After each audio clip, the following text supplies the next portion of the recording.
Hello. How's it going?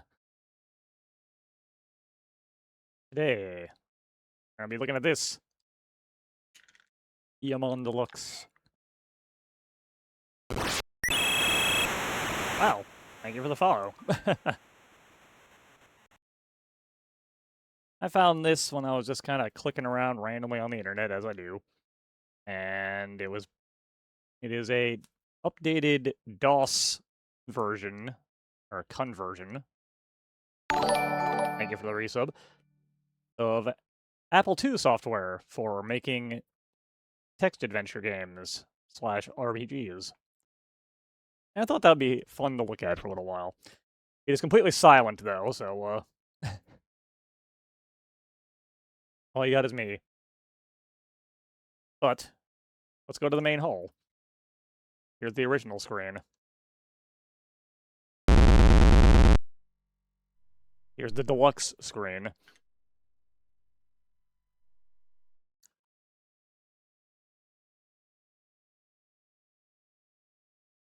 I like this dragon. It is very silly looking.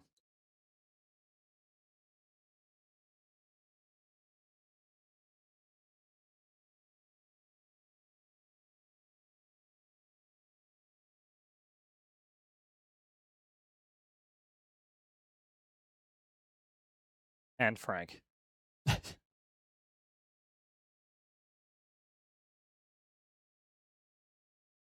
dragon was on somebody by, not too far from where I used to live. Huh.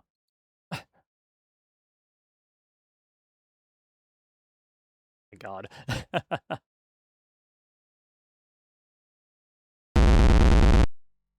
Oh no. I didn't actually watch this far the first time.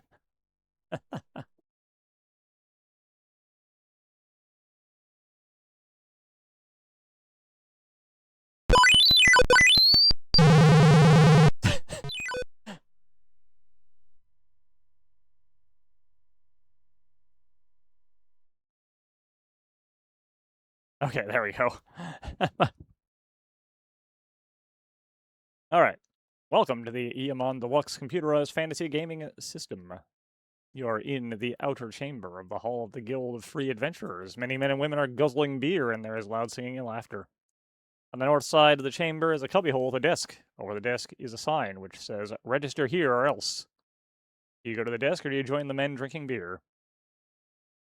To show you the kind of things you can make in this, if we do not go to the desk, as you go over to the men, you feel a sword being thrust through your back, and you hear someone say, "You really must learn to follow directions. We're dead."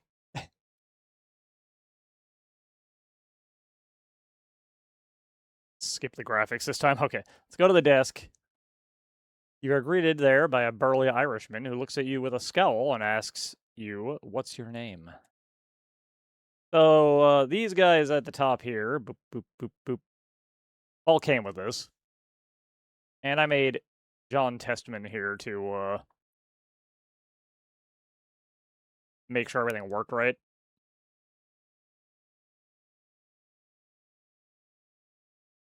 Do we want to use John Testament, or do we want to make a new character? Hello, Brian Davis. How you doing?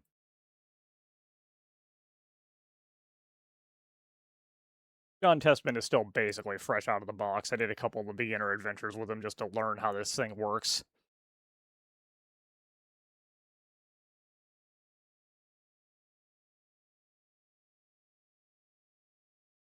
Hot.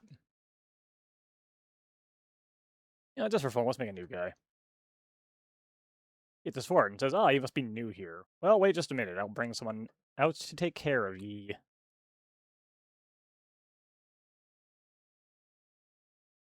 Let's see. Our character will be,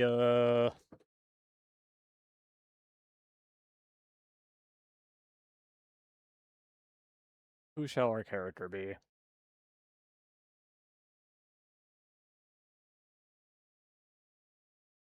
There we go. Jack is a guy. Irishman walks away, walks on with a man of possibly elfish descent. He studies you for a moment. Says, "Here's a booklet of instructions for you to read." Your prime attributes are 17 hardiness, 16 agility, 17 charisma. You read the instructions and they say, real quick, hardiness is our hit points, agility is our chance to hit, charisma affects how NPCs see us. You'll have to buy a weapon. Your chance to hit with it will be determined by weapon complexity, your ability in that weapon class, however your armor is, and the difference in agility between you and your enemy. There are 5 class weapons, and your current abilities each are 20% mace, 10% spear, 5% axe, 0% sword, negative 10% bow.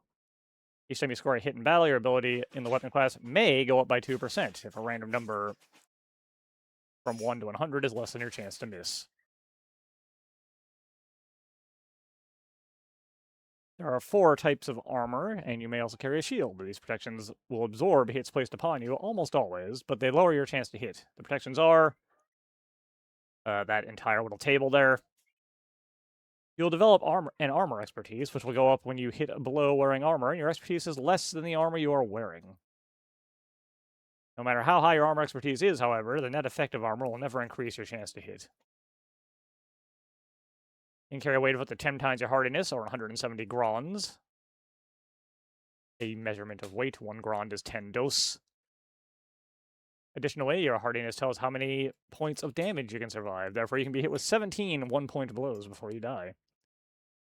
You'll not be told how many blows you have taken. You'll merely be told things such as, wow, that one really hurt, or you don't feel very well. Your charisma affects how citizens of Eamon react to you. You affect a monster's friendliness rating by your charisma less 10, difference times 2, so 14%. Start off with 200 gold pieces, you'll need to spend on supplies. There's a bank. We can learn 4 spells.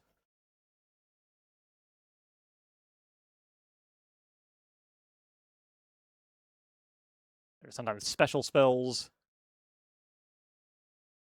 And it's now time for us to start our life. We are up here. First off, let's get ourselves some weapons and armor. As you enter the weapon shop, Marcus Cavielli, the owner, comes out from the back room and says, well, as I live and breathe, it ain't my old friend, my old pal, Jack Daniels. We want to get some armor. Marcus takes you to the armor section of his shop and shows you suits of armor, chain and plate. Leather, chain, and plate armor. Armor, chain, and plate armor, yeah.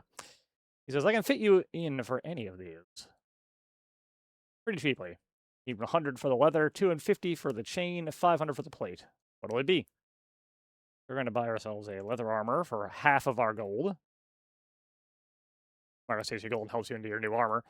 Marcus smiles and says, now, how about a shield? I can let you have one for 50 gold pieces. And we're going to take that as well. That gives us a total armor of 2 at the moment. And then you boot this out. I want to buy a weapon as well, my friend. Marco smiles at you and says, good, I got the best. What kind do you want? Can we afford a sword? We can't afford a sword, okay. Well, I just happen to have a sword in stock of a decent quality. I'll let you have it for 30 gold pieces. And now we have it. Now if we look at our character, we have a just slightly better than coin flip chance to hit with our sword, which ain't great, but it's fine. And we will get better at it as we go. We only have 20 gold left. We cannot wear stuff here, so let's just head on out and go to an adventure. And as you can see, there is a whole bunch of options here, just a whole ton of them. And if we go into beginner adventures, we get a little description containing all the classic adventures that are written for beginning level characters to experience and wealthy, honest way without cheating or using a character editor. So these ones are meant to be where you start. The website where I found this version from does include a set of stats if you want to use a character editor to bump a character up a bit. That's good for most adventures. There's a whole lot of text here. It talks about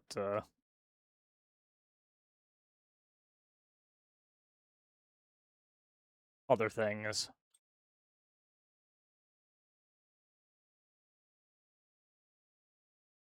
And here are the adventures in here. We have the Beginner's Cave, the Alternate Beginner's Cave, the Beginner's Forest, the Beginner's Cave 2, the Enhanced Beginner's Cave, the Training Ground, and the Deluxe Demo, which will actually kill us.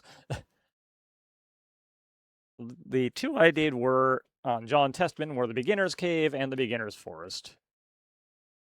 It's actually a lot easier than it looks. It's a very standard, once we get into the game, of a text adventure. Beginner's Cave has been set up by the Warlord as a service to all free adventurers, giving them a chance to try their skills in a not-too-dangerous setting. But it's all toast to the Warlord for restocking the cave daily. Only beginners are supposed to enter the cave, but any character can. Knight Marshal William Mistlefire is on duty to prevent inexperienced adventurers from doing anything really foolish like entering the cave with no weapon. But yeah, you need to have a weapon or they won't let you in. Return to the main hall, just leave the cave, getting to the cave entrance and moving north. Once you have done so, Sam Slicker, the local dealer for treasure and booty, will pay you in gold for any items you have collected, with price adjusted slightly depending on your charisma. Conversion notes. This is the true and original Beginner's Cave, and actually the first classic Eamon adventure written by Donald Brown nearly 3 decades ago. An attempt to preserve the flavor 3 decades ago from 2013, which was when this version came out. In an attempt to preserve the flavor of the classic Eamon experience, very little new content was added upon conversion to Eamon Deluxe. Just the standard Eamon Deluxe enhancements and the addition of a few embedded artifacts, which were already hinted at in the descriptions. Although designed as a simple outing for new characters, the Beginner's Cave captures the unique experience of Eamon very well and is, in many ways, one of the best adventures ever written for it. And here we are. You have no trouble finding a horse that you, borrow to take you to the site of your first adventure. You follow several signs which lead you to the Beginner's Cave. The entrance is to the south with a sign over reading Beginners Only. To the north is the road back to town. As you stand there, the local Knight Marshal comes out to inspect you. Eventually, the Knight Marshal says, "You may now proceed." He then walks away. You're at the cave entrance. North or south? The entrance is to the south with a sign over reading Beginners Only. The north is the road back to town. You're in a dark north-south tunnel. To the north, you see a bright light streaming in from the outside. To the south, you see a flickering torchlight. But you cannot make out any details. You are in a large chamber. You are in a huge chamber where the roof rises out of sight. Burning torches line the walls, making it easy to see. Tunnels lead north and south, and there are small chambers to the east and west. It is very cold here. The only light comes in dimly from the large chamber to the east. You see 3 huge rats charging at you. One is black, one is brown, and one is tan. Each one has sharp white teeth. 3 rats are here. You see a large pile of gleaming diamonds here. So we can attack the rats. One at a time. Jack Daniels chops at rat. A hit. 1 rat is dead.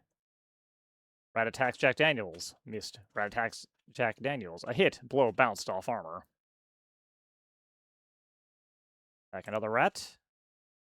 We got better at sword. Another rat is dead. Attack the last rat. We missed. And now all the rats are dead. And we definitely want to get them diamonds. Came in here to get paid, after all.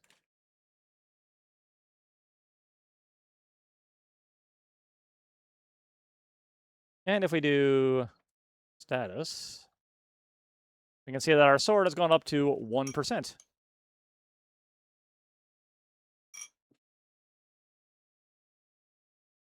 I took sword for a reason here. Alright, the East Chamber. It's very cold here, and the only light comes in dimly from the chamber to the west. There's a grizzled old hermit who smells as if he hasn't taken a bath in 40 years in the room.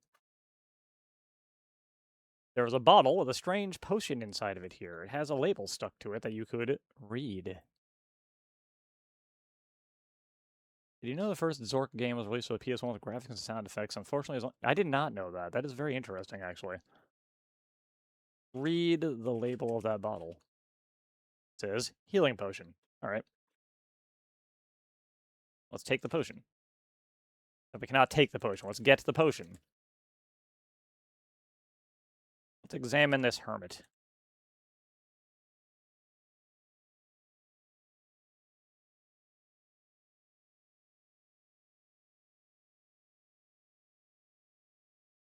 Smile at the hermit.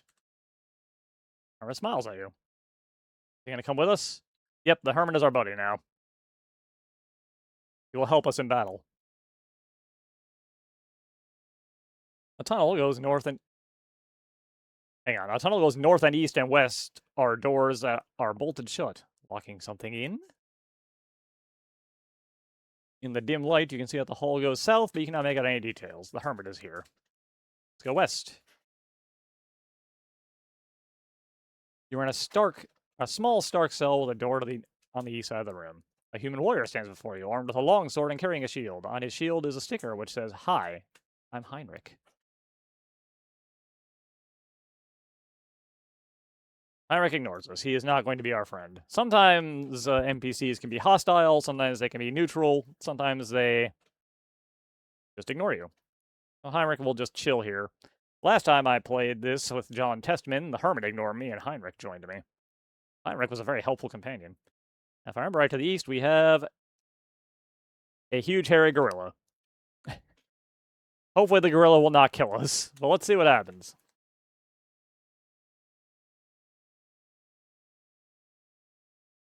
Oh my god, my sword.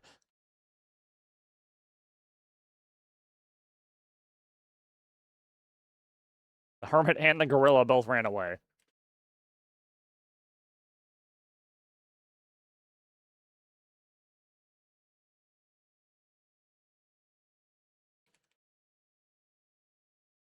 We've killed the gorilla. Hooray! I don't know why we did that. I do know why we did that. It would have killed us. The hermit is probably not looking so good. He's okay. You're in the middle of a long passage. Doors are bolted on both sides of you. The hall extends north and south. Hermit is here. In the west cell, there is nothing. In the east cell, there is nothing. To your great shock, there are doors to the east and west. The hall goes north from here, and a broken tunnel goes south. To the west, there is nothing. To the east, there is a large chest. How suspicious. Let's examine it. Let's spell examine correctly. As you approach the chest, it suddenly comes alive, and two tentacles come out of the sides, holding you fast. Another tentacle rises up from the top and attempts to hurt you. A chest-shaped monster is in the room, holding you with two tentacles, attempting to disassemble you with a third one. In this adventure, they are always the same, yes. Each adventure is its own self-contained little game, basically. Wow, we just one-shot that mimic. But the mimic has a ring, and we want that ring for more money at the end of this. I didn't realize the sword was so goddamn good.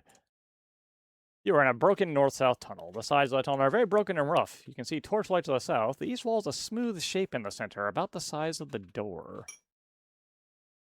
If we look east, you found a hidden tunnel going off to the east. And now we can go east. You were in a secret east-west passage. You heard a faint melody coming from the east. Eat.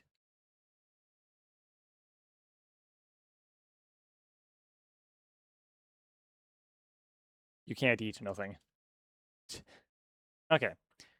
You're in east-west tunnel with loud music. You can very clearly hear religious music being played, and can smell incense from the east. You're at the temple. You're in a temple that has paintings of great deeds covering the walls. There are two altars here, one covered with gold paint and the other stained with blood. The only exit is to the west.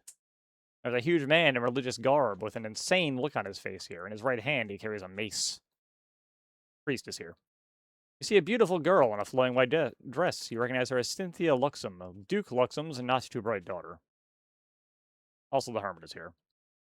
You find several spices. They are of rare variety and quite valuable. So anyways, we're going to kill this priest.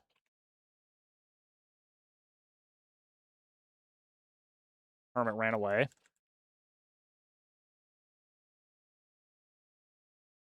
Priest is dead, and we got better at sword. Let's get the mace. Get the spices. Cynthia ignores you. Supposedly, you can free Cynthia to get her to come with you, but it doesn't work when I try it. It just says there's nobody here.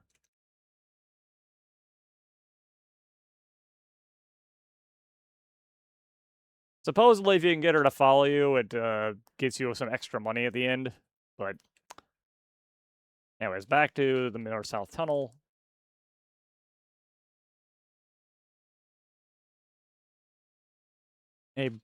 You're at a T intersection, north by east-west. A brightly burning torch is bolted to the south wall. Dark tunnels lead north and east. To the west is a place where a door once stood. That is not the way the sentence is written, but that's how I said it. But it has been torn from its hinges. Hermit is here. You're in what was obviously once a library. Most of the books have been destroyed, with the scraps left lying on the ground. A door, torn from its hinges, also lies on the floor. The exit is to the east. There's an old book here. It glows in the darkness and is remarkably well preserved. I'll take that. We're not going to look at that book. It turns you into a fish. You're in an unremarkable tunnel. You can see torchlight in both directions. You're in an unremarkable stone landing at the top of a flight of stairs. A single torch is bolted to the wall. Tunnel heads back west. It looks very dark down there. You're in an unremarkable stone landing at the bottom of a flight of stairs. A light can be seen at the top, and a very dim light can be seen down the tunnel to the east. A very rough tunnel carved out of a series of natural caverns. Dim light can be seen in both directions.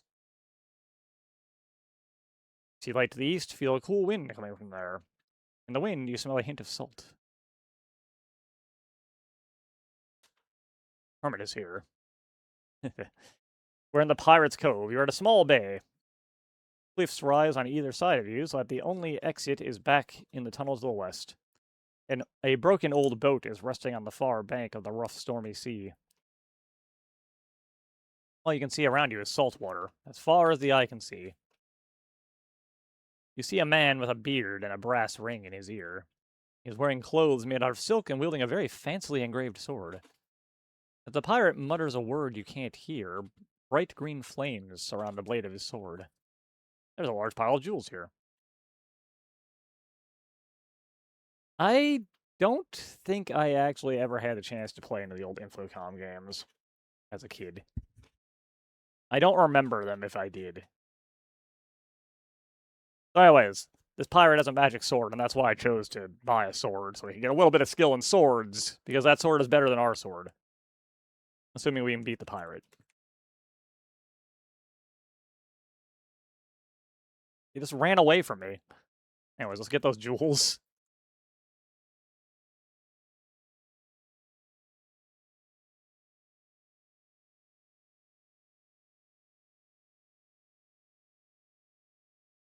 The hermit is getting real messed up.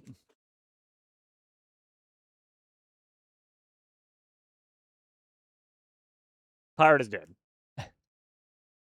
As the pirate chokes and dies, the flame on his sword also dies. The pirate was carrying a beautiful sword, carved on the hilt in intricate detail. It is the sword's name, Troll's Fire.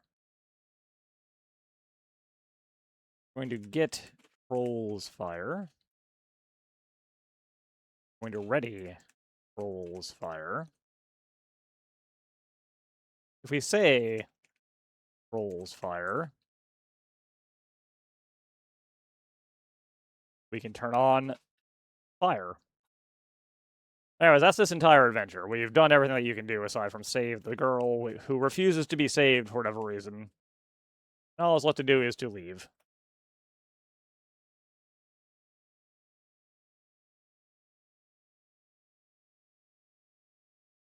Successfully ride off into the sunset. Leave this adventure? Yes. You deliver your goods to Sam Slicker, the local buyer for such things. He examines your items and pays you what they are worth. Diamonds are worth 210 gold pieces. Healing potion is worth 53 gold pieces. Sack of gold is worth 50. Ring is worth 47. Spices are worth 32. Book is worth 84. Jewels are worth 176. He pays you 652 total gold.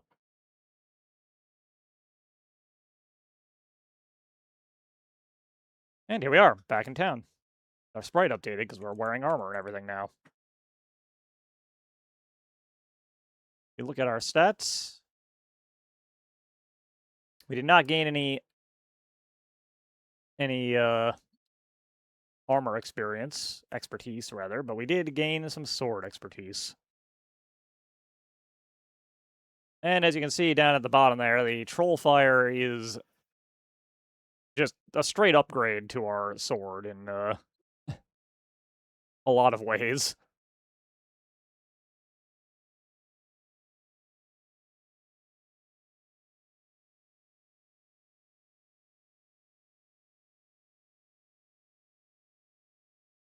To learn magic, we need 1,000 gold, so we don't have enough. We could upgrade our armor, but that'll just make us worse at hitting things, so we should probably get our weapon skill up a bit. So what I think we're going to do is just throw our money into the bank for now. You have no trouble spotting Shylock McFinney, the local banker, due to his large belly. You attract his attention, he comes over to you. Well, Jack Daniels, my dear boy, what a pleasure to see you. Do you want to make a deposit or withdrawal? Deposit. Unless you want a deposit. Please take all of my money, good sir. Shylock takes your money, puts it in his bag, listens to it jingle, then thanks you and walks away. Let's head out on another adventure.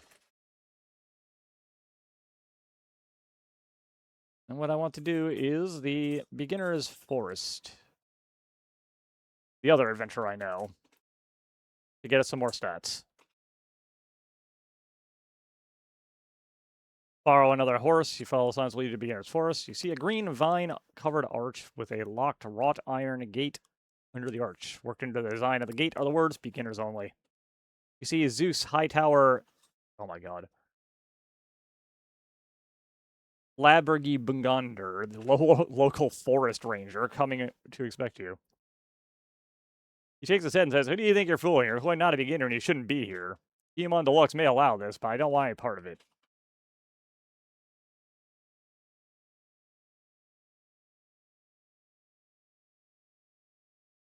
Yeah, we're a little more powerful than we should be at this point.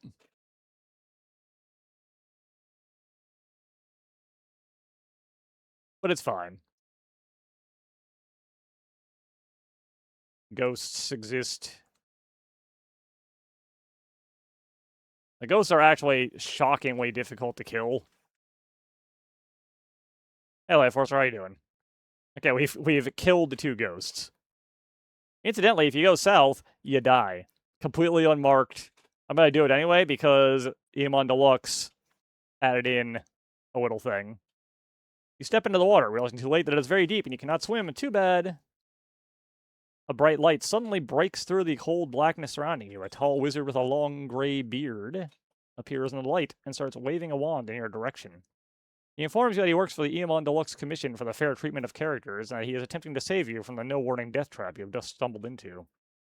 Everything starts to spin around you, and you suddenly fall onto familiar ground. You are still alive. Now, the guy who made Eamon Deluxe thought that was maybe a bit unfair for a beginner-ranked adventure. And just puts you back at the start. Let's see if I remember how to get through this stupid forest. Let's go north.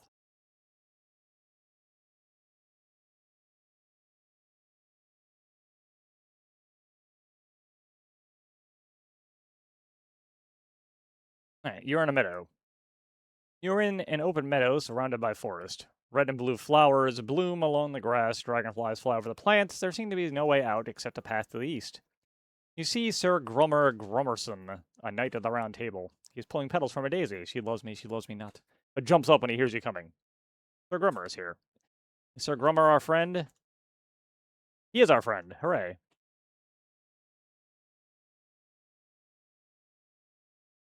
You're at an intersection. An intersection of 4 indistinct paths. To the east is darker forest. The other 3 directions all look the same. Open forest with heavy undergrowth. Sir Grummer is here. See a small leprechaun guarding the crossroads. Leprechaun is here. The leprechaun does not like us. Okay. He dropped his bow. You can't have that.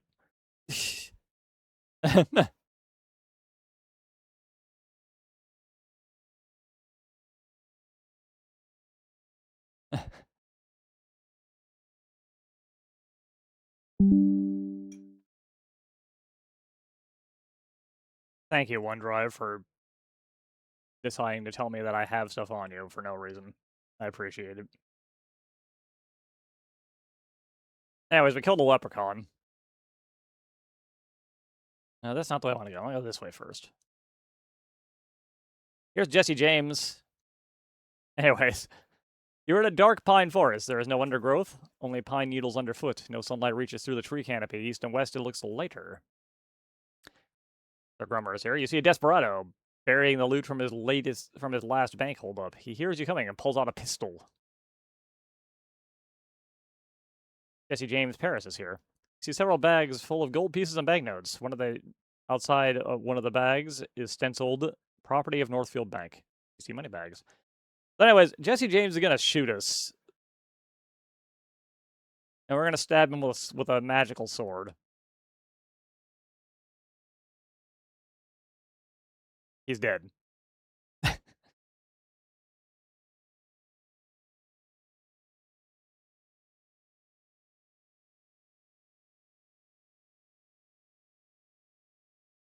Remember, if we go west, yes, we want to go to the shallow lake. Shouldn't have brought a sword to a gunfight. You see fish, an artificial fish with gold scales, which means it's fine to just grab it out of the water. You see leaves and grass float by you. A long blade of grass swirls in an eddy, putting it within easy reach. And we do want the grass.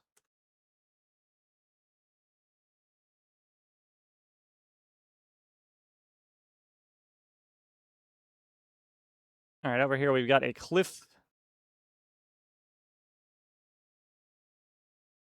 with a cave. You're in a shallow cave, dimly lit from the entrance. You can see strange markings on the wall, apparently a message written in some lost alphabet. The floor is dry and flat. There's an Angie bear here, and there's a ring. We always want rings because they're worth money. 30 stream streak. Amazing. Anyways, we need to kill this bear. Hang on. My sword on fire. Oh, it doesn't work here. Oh well. Thank you for killing that bear for me, Sir Grummer. I was busy saying stupid things.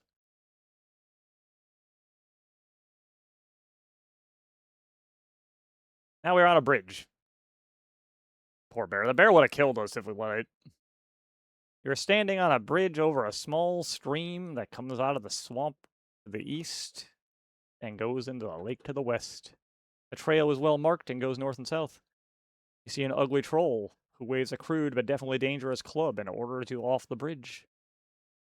I don't take kindly to being ordered around by trolls, buddy. And now he's dead. You see a piece of large tree branch that has been fashioned into a crude but effective weapon.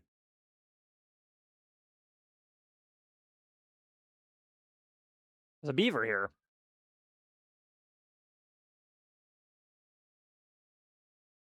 I don't believe you. I saw a cat. You're on a well-marked north-south trail. The river is to the west of the path, flowing south.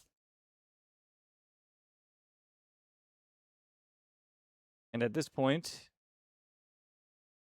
there's an unstable-looking beaver dam across it, making a lake to the north. See a large fat beaver. Is the beaver our friend? Beaver does not care about us. I don't want to screw around with the beaver dam because stepping on that will kill us. That one is not a. That one does not have a safety check on it. All right, the intersection. We want to go to the east this time.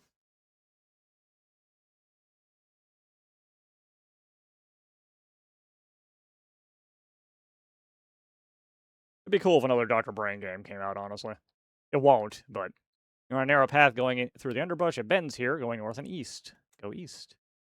You're on a narrow path going through the underbrush. Path bends here, going north and west. North. You're in a small clearing, standing at the base of a tall oak tree. The only visible path goes south. Climb the tree. We have a very nice view up here. To the west, you see a dark forest area leading up to a lake in the distance. To the south is a stream.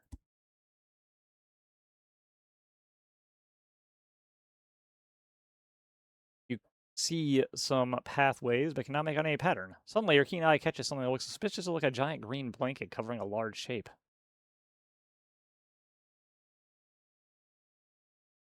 You pull the green blanket aside and discover an invisible bridge. I don't know how we discover the invisible bridge, but anyways, we can go north now. You're in a small clearing, standing at the base of a tall oak tree. The only visible paths are south and east.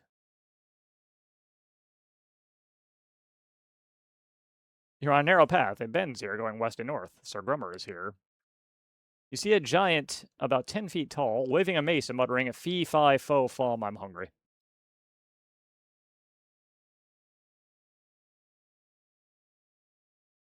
We hit the giant. We hit the giant. We killed the giant with a critical hit. Take his mace. Go north. A narrow path that leads north and south. A narrow path going through the underbrush. Here we go. You're in a wild garden. All the wildflowers you know are blooming here, even those that are out of season. The garden is surrounded by trees. The only way to enter or leave is through an archway to the south. You see a fairy trapped inside a glass jar, a huge glass jar. With desperate eyes, she asks you to free her. Okay. You have freed Fairy Queen. You see the Queen of the Fairies, a lovely creature, even though she's just a bit transparent. She thanks you for helping free her from the giant. The Queen greets you with a kiss, thanks you for rescuing her, and gives a golden crown.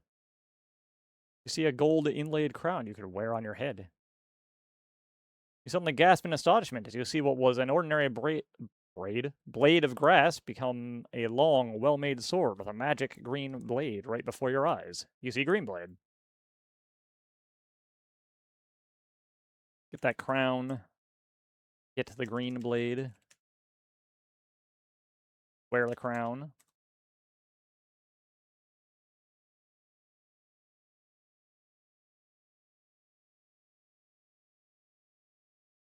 We have not increased in our ability to sword any. Okay, we can't see what the stats are on the green blade just yet. We'll have to take it back with us. Anyways, I got one more path to go on that intersection.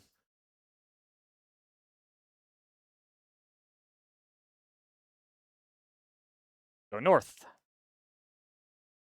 Alright, you're in a clearing. No trees and no underbrush, just blueberry plants and small purple mushrooms. Big brown beetles are sunning themselves on the path that they run away, but they run away as you come near them. Also, the Fairy Queen is with us, I guess.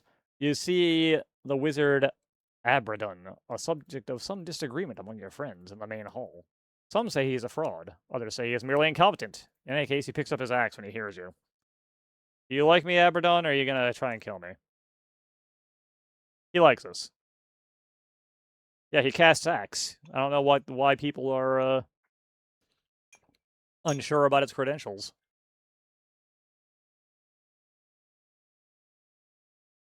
Alright, so now we're at a cliff. Trying to climb this cliff in most spots will just harm you a bit. You're on an east-west path that follows the base of a high overhanging cliff. Thick underbrush grows north of the path, preventing you from leaving it. Well, so maybe a trail going south from here. We step to the east. You're at the east end of the trail. Both north and east are blocked by the cliff. Thick undergrowth keeps you from going south. Water drifts from the cliff, but you see handholds which you can use to climb up. This is the spot you can climb.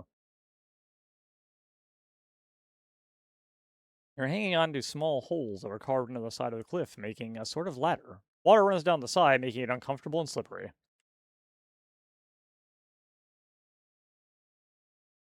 You're on a ledge on the cliffside. The cliff is smooth above you, but there are holes carved to make a ladder down. The ledge is only a few feet wide, but soft grass and bright flowers grow on it, and the sun is shining. You see an old scroll pushed into a crack in the rock to keep it dry. It appears to be legible. I'm gonna take that.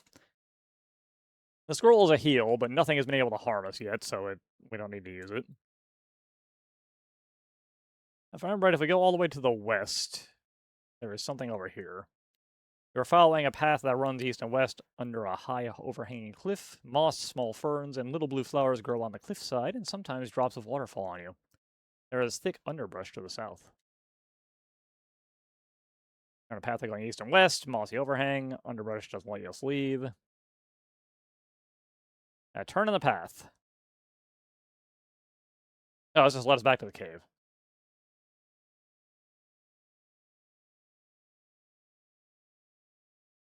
Okay, we've explored the entire forest that doesn't just immediately kill us.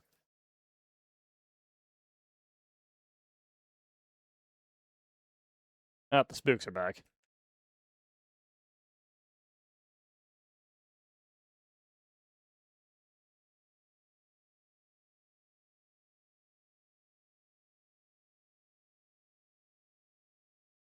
Oh, I missed this room. You're on a sandy beach where the river turns east, the sand sparkles in the sun, and the surface is smooth and completely undisturbed. There are some diamonds here.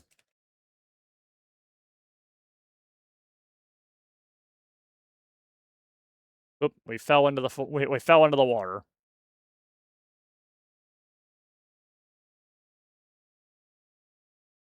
Let's see if we can find our friends. I want to bring them home with me. Unless they all drowned.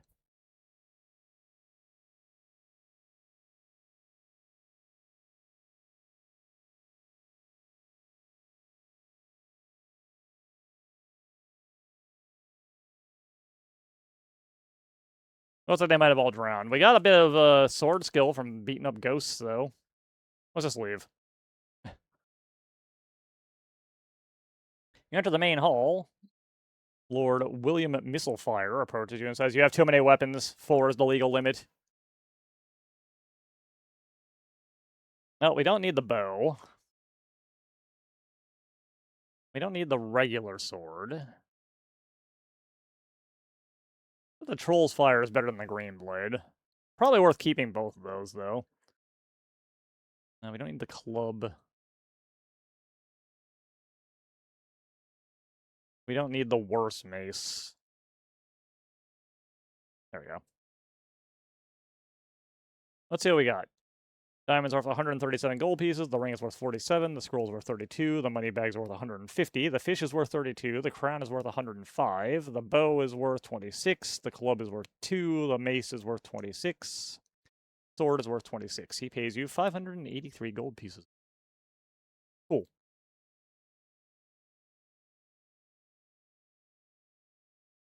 We can actually learn some magic on this character. I want to withdraw some money, my friend. Withdraw maybe 500. It's 172 in my care. After a few minutes of diligent searching, you find Hocus Tocus, the old mage. He looks at you and says, "So, you want old Hokey to teach you some magic, eh? Well, it'll cost you. My fees are..." Oh, I only need 500 to learn heal? Huh.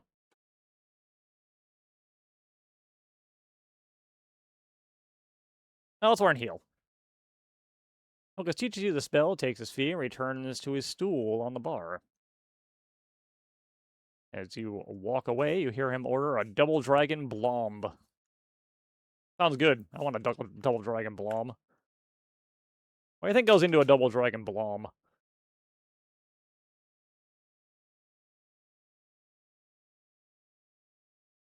Put our money in the bank.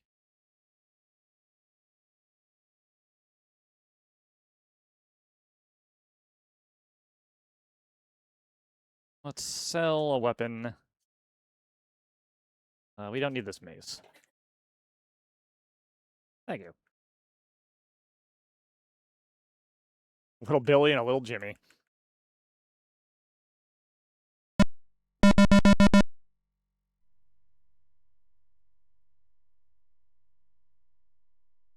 Withdraw my money.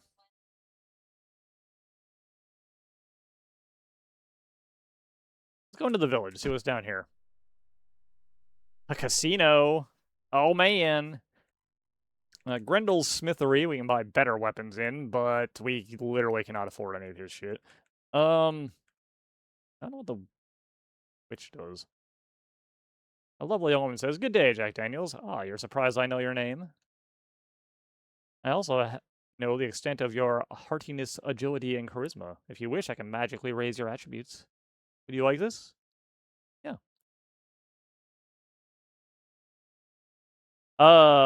We cannot afford that. Holy cow. Yeah.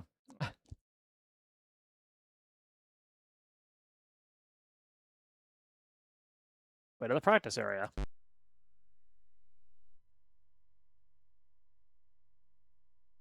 Hello, sir.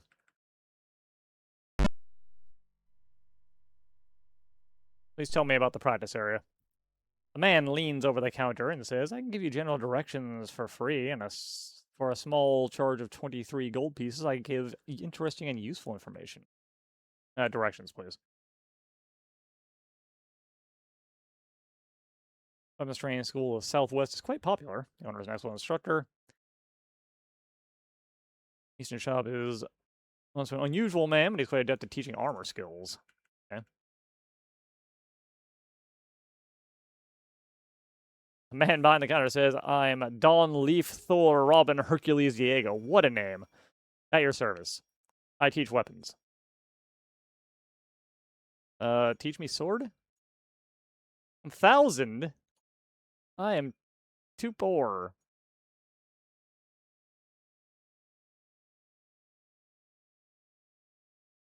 Well, you armor man. Also need 1,000.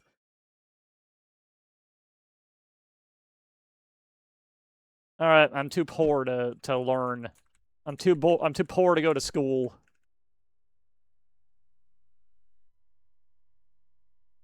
I'll just put my money back in the bank. Fine.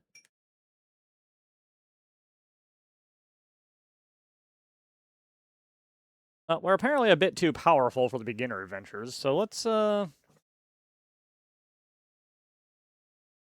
out the adventures by the original author here.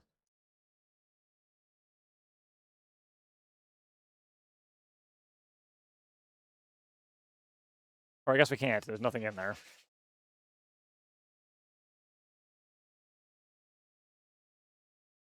Well, let's check Eamon Classic. Ah.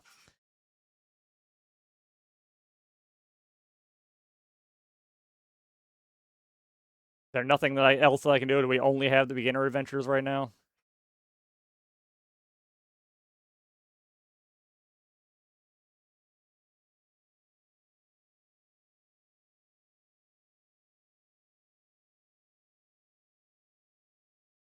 Maybe I should have done a little more research into what I was doing here.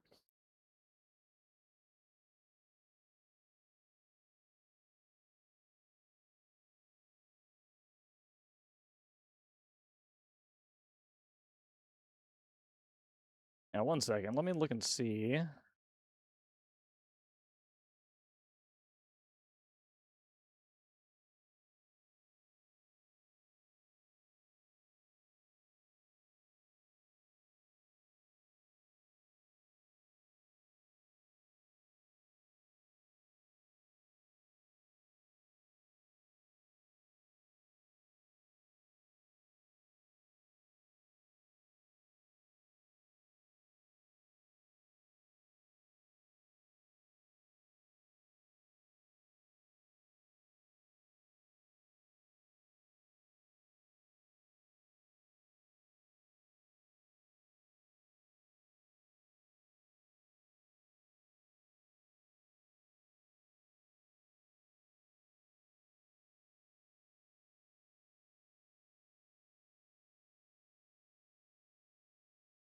One moment.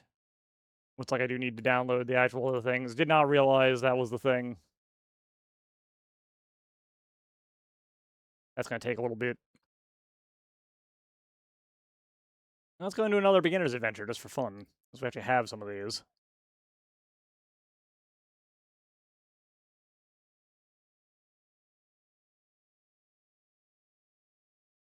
Let's check out the beginner's cave too. Beginner's cave. This is a beginner's cave that John Knowlton wrote for his aborted Eamon 2 project. All right. See if it's the same.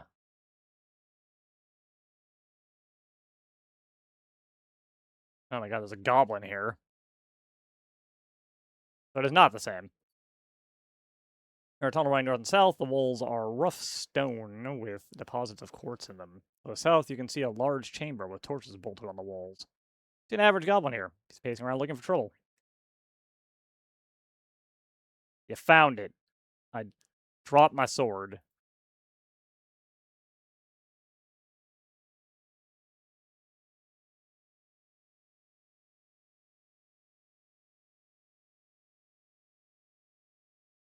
The goblin is messing me up.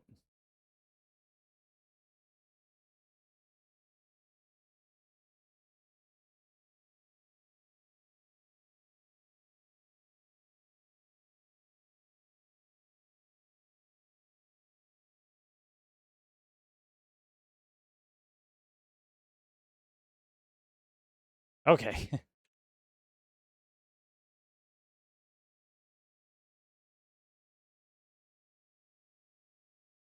that was rough.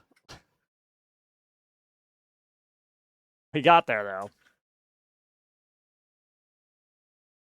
You're in a very large chamber. There are torches bolted to the walls. The east and west are tunnels. The young man of about 17, he says his name is Harold, and he is a squire. Are you my friend, Harold? Yes.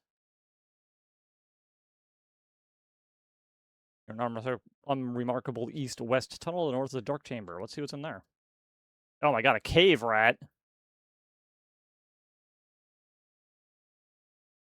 There is no more cave rat. And an unremarkable southeast bend in the tunnel.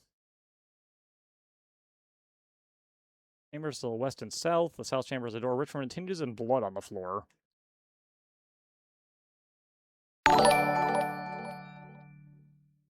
Just stopping by to renew the subscription. Can't watch right now thanks to time change. Octawave. Amazing. Thanks for the resub. You're in a small chamber to the west of the north-south tunnel. There is no furniture of any sort in here, but there are large boulders. Exits to the east. See a mad dog. He is baring his fangs at you and growling viciously. Also a bone. There is no more dog. You know what? That's my bone now. Alright, let's go south. Well, on the floor here, and the door to the room has been smashed to pieces. You see a large ugly troll. He is sitting around practicing mean looks, holding a gold bar in one hand and a large club in the other. I like gold bars.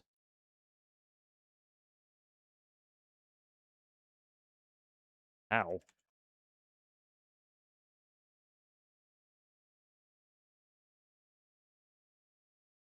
This troll might be too much for me.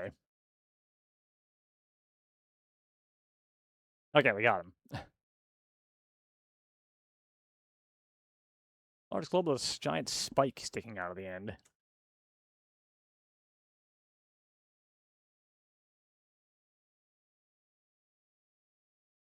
Thanks for the help back there, Harold. In a narrow east-west tunnel, doors to the north and south go into small rooms. To the east, the tunnel continues. I learned heal, right? Yeah. We've taken 5 of 17 points of damage. Oh my god.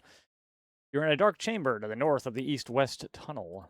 The walls are rough stone blocks. There's a torch bolted securely to the west wall. To the south is the only exit. See a large wild boar.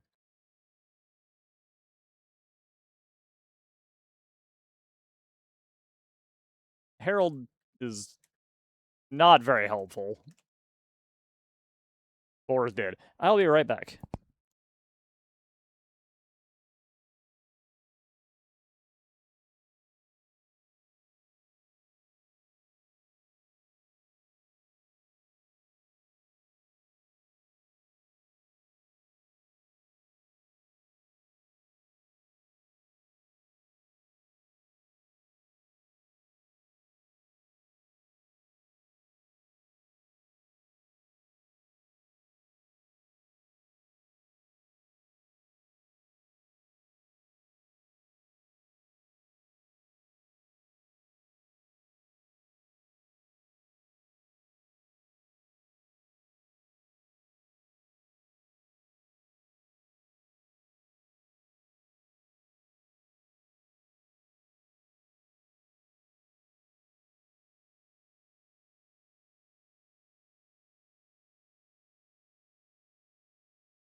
Yeah, I agree. These enemies are a little stronger than I would expect.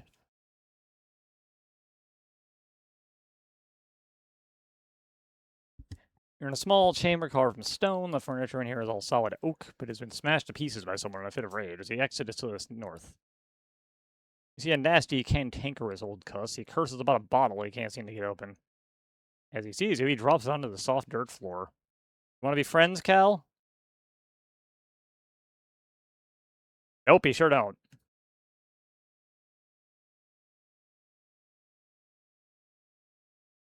Hey, we got some armor experience.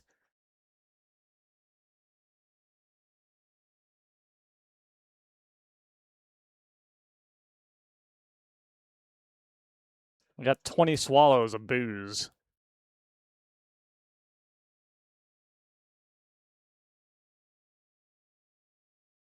Remarkably west tunnel, to the north a small room. To the east is a T intersection. Oh my god, a snake.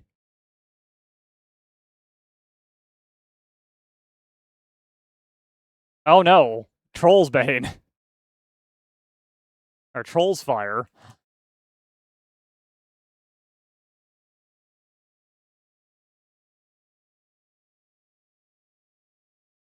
The snake did a bit of a number on us.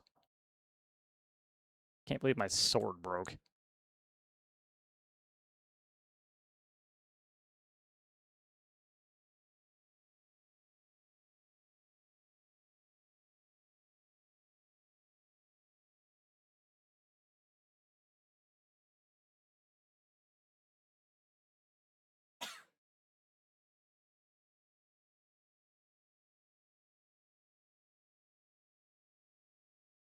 There we go. Okay. Heal does work. I still can't believe my sword broke. Amazing. On a remarkable intersection, you may go north, south, or back west. The tunnels are dark and creepy with a musty smell lingering around. Well, actually, you know what? I just realized I finally have a equivalent-ish experience to unbreaking the repeller.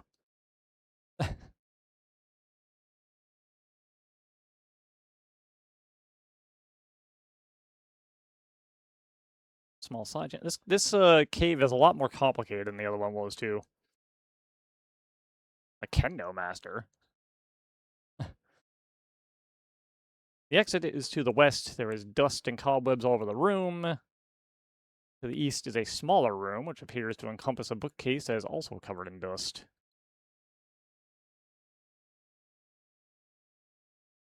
Squire Harold is here.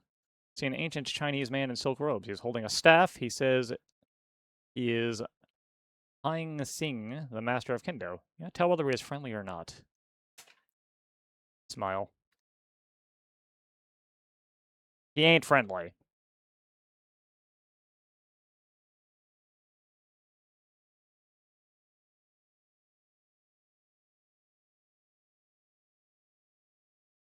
Oh, we're getting a lot of stats here.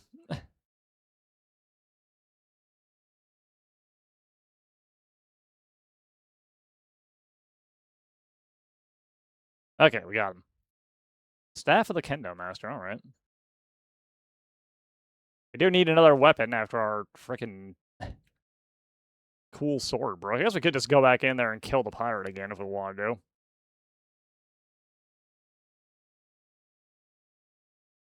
Which way did I come in here?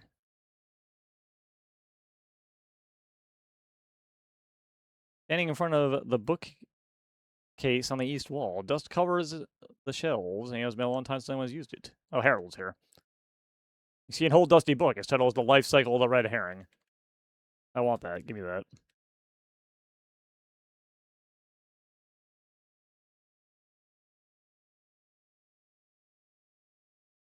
Dust is thick in here, and cobwebs hang from the corners of the room. There's an old shelf mounted on the east wall, covered in cobwebs. Squire Harold is here. You see a small little man in funny old clothing. He spins around towards you and grumbles that his name is Happy. You don't understand how he got that name, since he seems quite grumpy to see you. Let's kill him. He gets for being named Happy. My sword, again.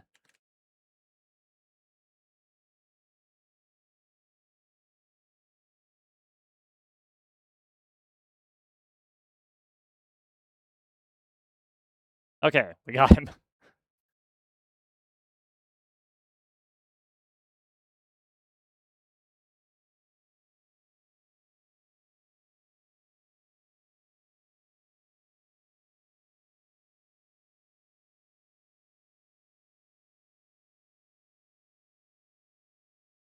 Oh, yeah, better at casting heal. I can't believe we killed the concept of happiness. Hey, a golden dragon statue. Deegan gets dragon. There we go.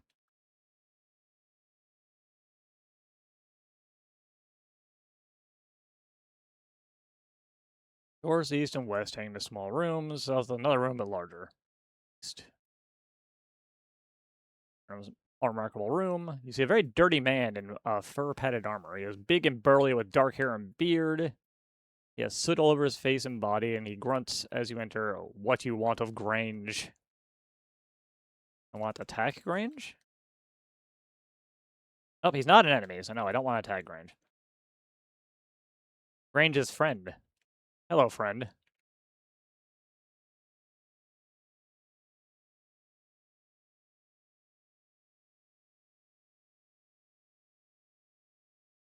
A small bed chamber. You see a small dirty bed chamber, a large canopy bed, chests on the north and south wall. The only exit is east. A very pretty young lady in a very skimpy costume, which seems to be made a form of armor. It looks more decorative than useful. She makes a strange but friendly smile when she sees you. Roxanne is here. You gonna kill me, Roxanne? No, she is also a friend. We have many friends now. Get that coat.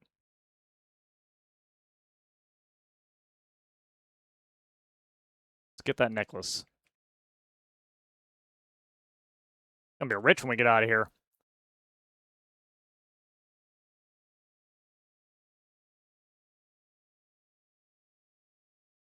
Alright. You're in a large storage chamber, mainly used as a storage room. You see a selection of old boxes and cartons that have all been broken open and had their contents stolen by a previous visitor. The only exit is to the north. You see a hunchback with one eye missing. He comes towards you, dragging one leg behind him. Igor is here. Crap, we're in persona. Are you friend, Igor? Igor is not friend.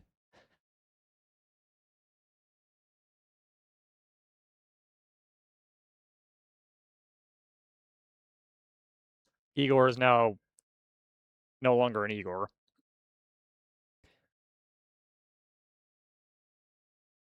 Okay, back to the main chamber.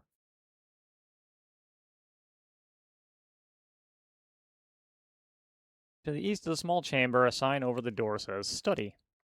Let's go study. Excuse me? Okay. There are wall shelves where books were once kept. Most of the books have been plundered or stolen. Some of them have been ripped up and are lying on the floor as scraps of paper. There is one book left. It is titled The Art of Secret Doors. See a short man with dark hair and a rather tacky-looking raincoat that looks like it has been slept in. He was studying a strange ball object when he came in. Columbo is here, apparently.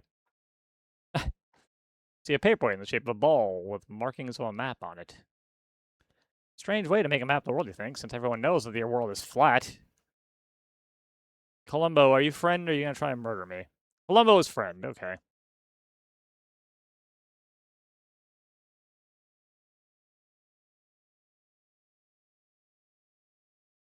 It's one more thing.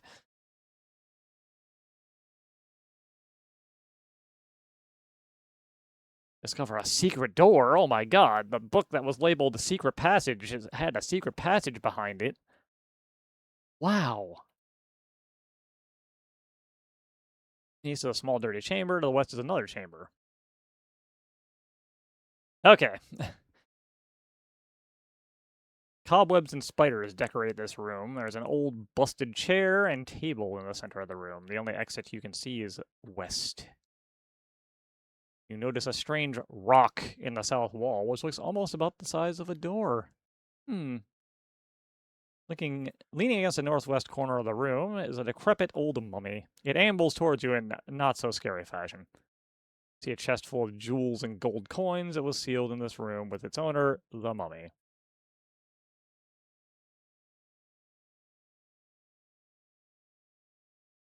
Well, we kicked the shit out of that mummy.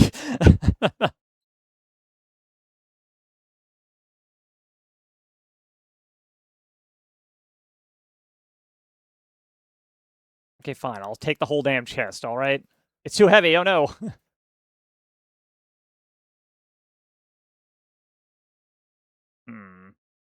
What do we have in our inventory?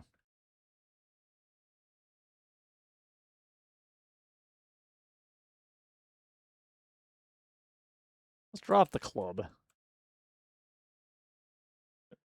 Okay, I guess Columbo has the club now. Still too heavy.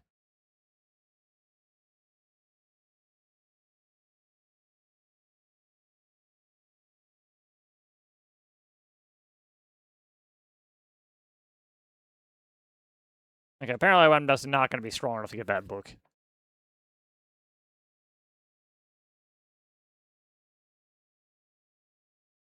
Secret passage south. There's a Black Widow here. Very large black spider, size which you've never seen. It has an orange hourglass shape on its abdomen and it looks hungry. You see the remains of a skeleton. It has crumbled to dust, still clasping some jewels, which have been taken from the treasure chest when the mummy got him. Spider.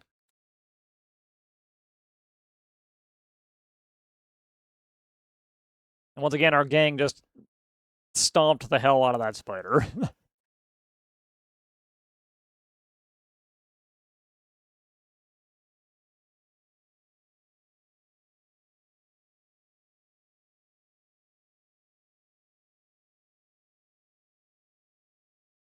Unremarkable T intersection. You can go back north as well as the chambers to east or west. Your unremarkable chamber. The only exit is to the east. You see a large bull. He seems to be in a very bad mood. Unremarkable chamber except for the charging bull. The bull did not die in one round.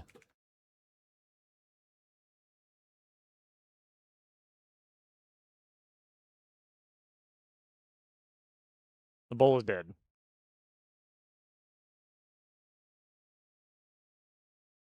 The walls are very smooth here, as though they were milled to an exact specification. The only exit is west. You see a cyclops! His one eye sees you, and he starts looking for a place to run to. He is comically small. A rare breed called Dwarfus cyclopsis. Small cyclopses here. You see an intricately crafted golden box. Can we be friends, Cyclops? No, we cannot. We cannot be friends.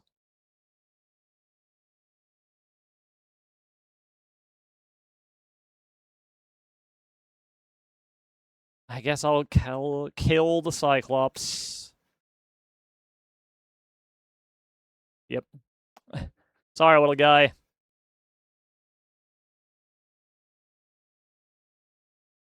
Well, I guess that's everything. Except for that treasure chest, we're too weak to pick up. Let's take our friends and go home.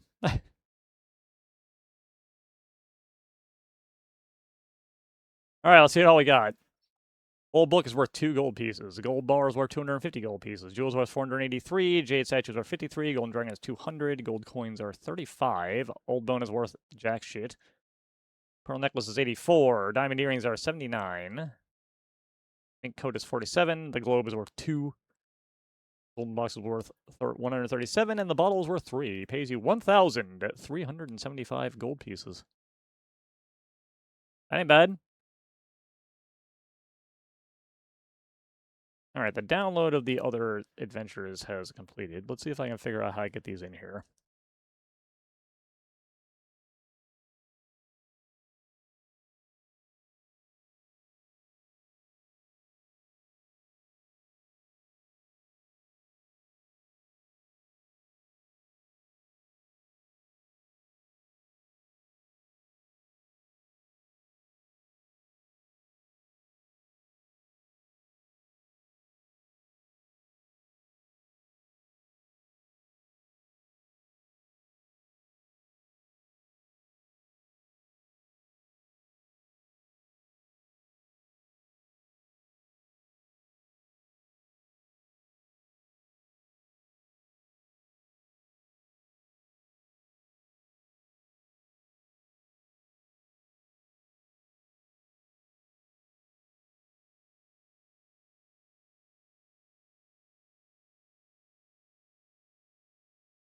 Alright, there's that.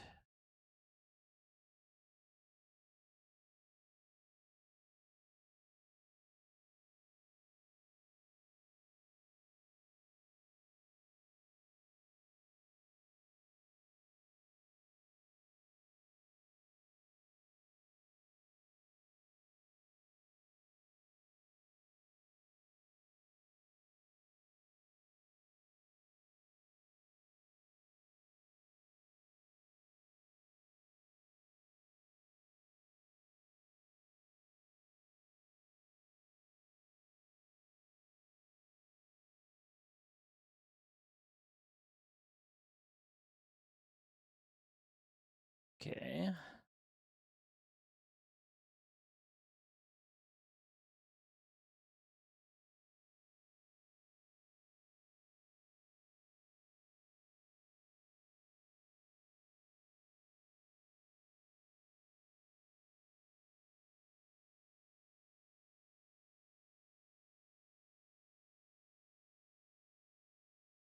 I see. Alright, I'm gonna have to do that a little later. I think we might have to visit this another time when I can install those files. Unless... Uh...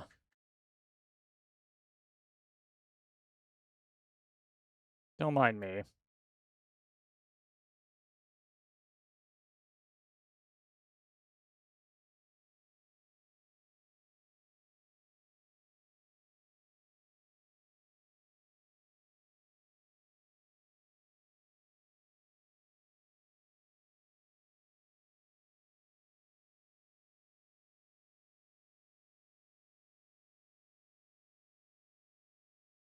Yeah, we shouldn't be selling people.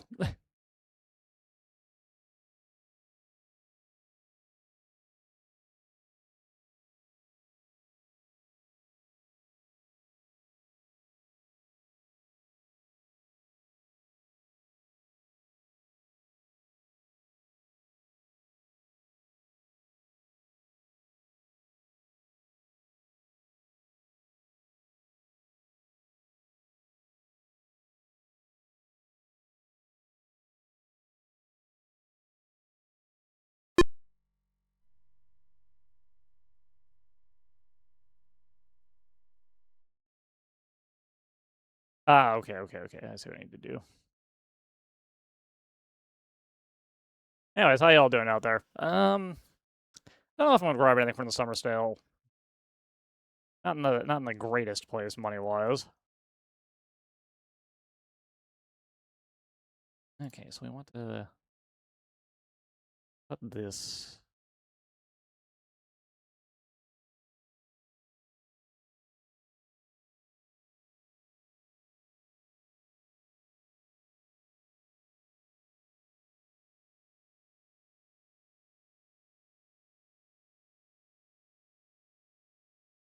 No, that's not what we want to do. Want to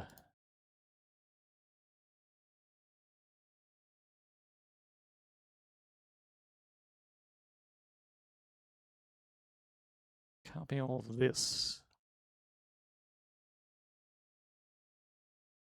into here, I think.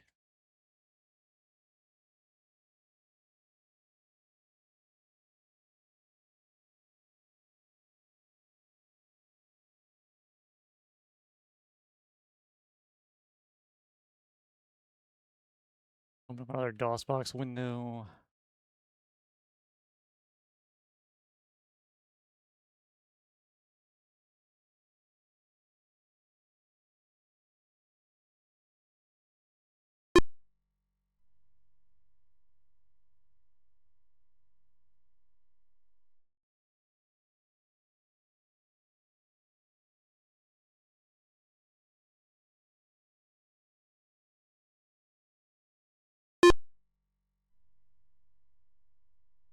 Ah, okay, that's why.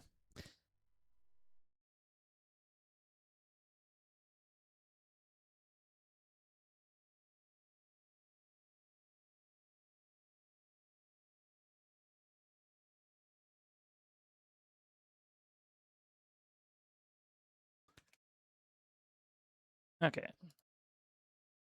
Yeah, I think we'll have to come back to that. I think I know what I need to do, but I'm not sure I can do it while I have this open. Actually, let me just close it for a minute. Leave.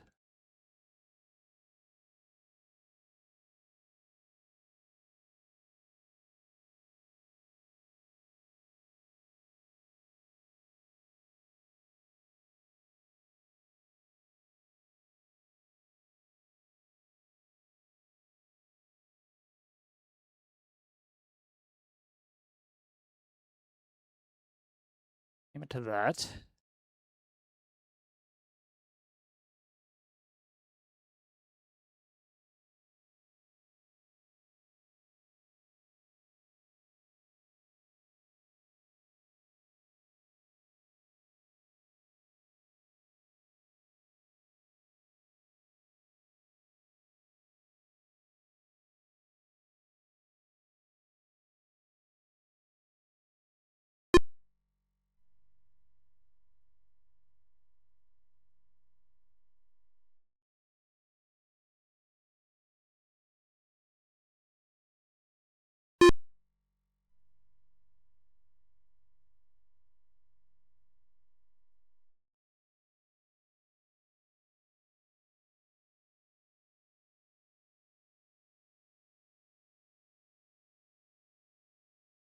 Okay, let's see what that did.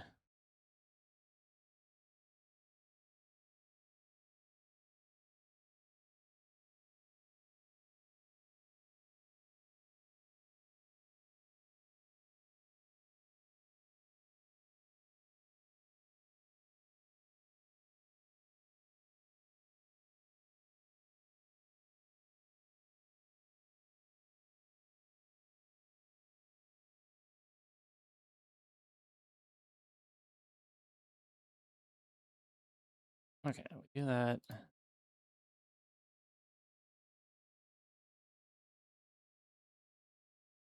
Let's see if this can see that now.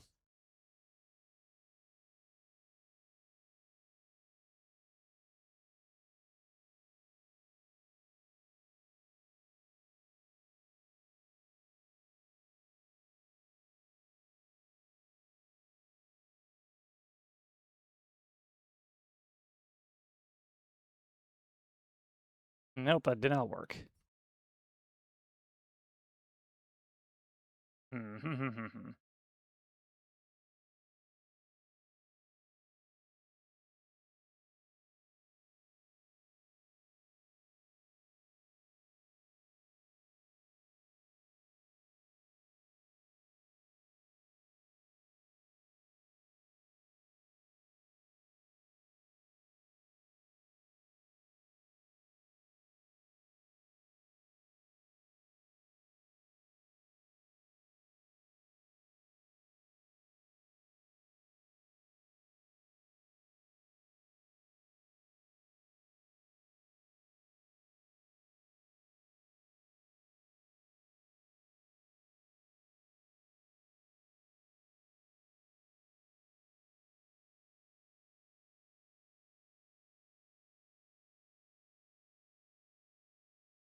Yeah, well, it's like figuring this out is going to take a little longer than I actually am going to want to put into it at this exact moment. Unfortunate.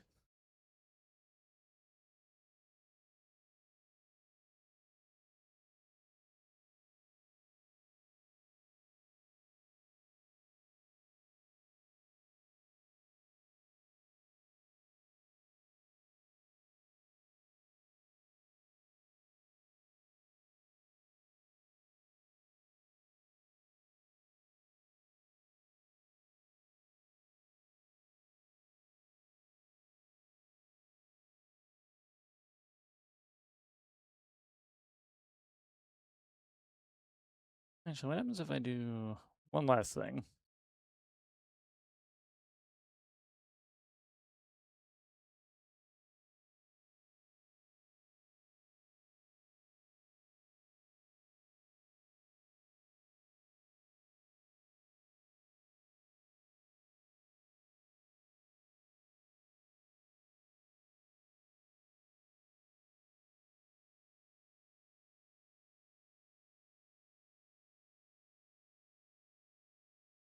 Okay, that's installing.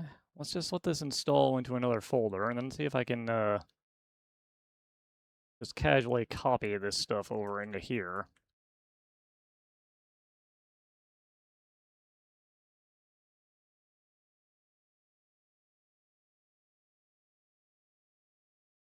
Might take a little bit, though.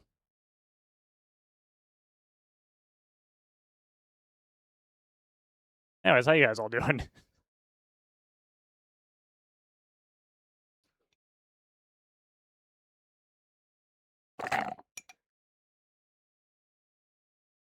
Working a little bit behind the scenes live.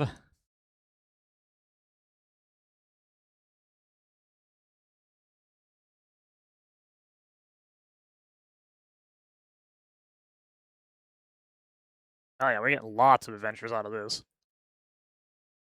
We could spend we could spend a lot of random streams here and there looking at this system. It looks like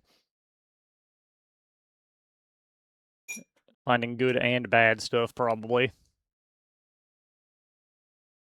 I'm extremely hot right now. Whew. I know that feeling. I've been so tired lately. I've not been able to really do much of anything, even though I really want to.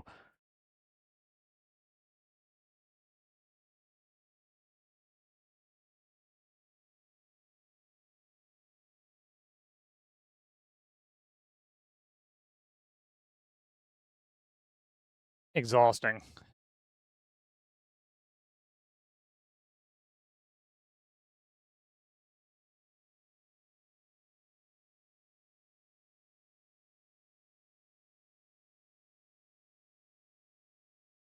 Man, there's a lot of stuff it is installing here. Holy shit.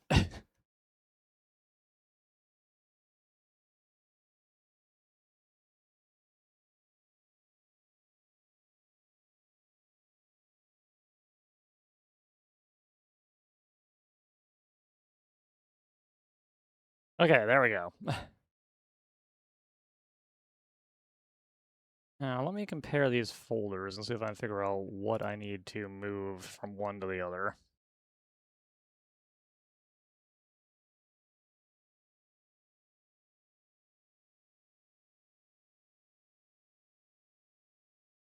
It looks like I should just be able to copy,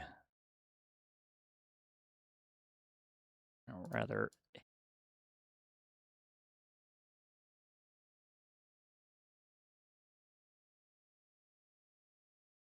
cut these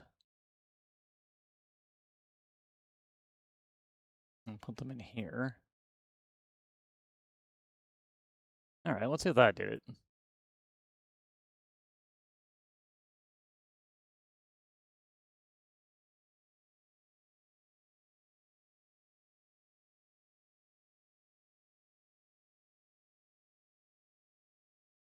get old Jack Daniels back out.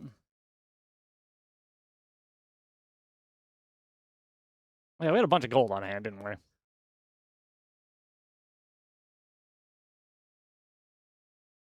Teach me blast.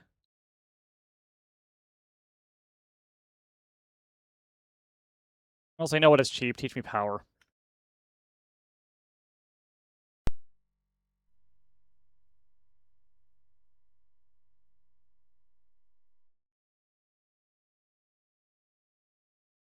Alright, let's see if that worked.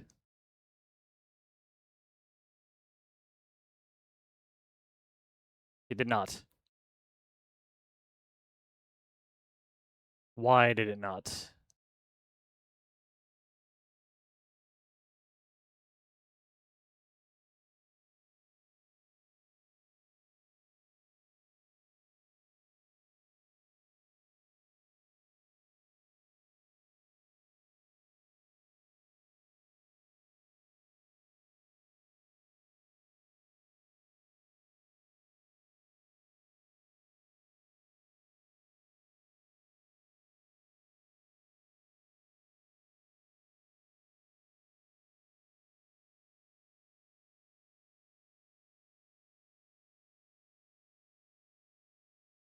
Alright, yeah, I'm gonna have to give up on that for now. I cannot resolve the situation. So let's do something else, I suppose.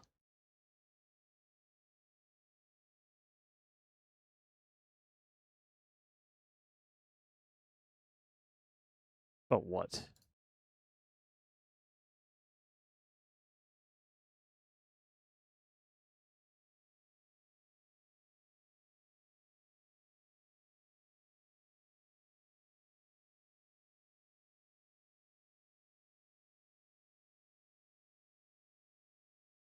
Alright, you know what? This could be fun.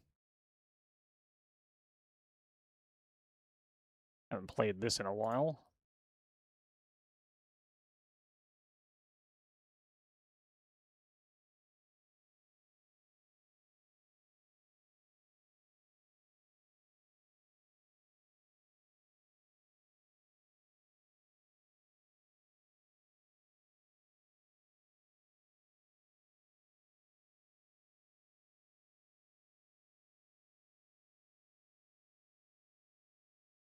Okay, let's see if I can get this to show up. Dump. It's doing this shit live.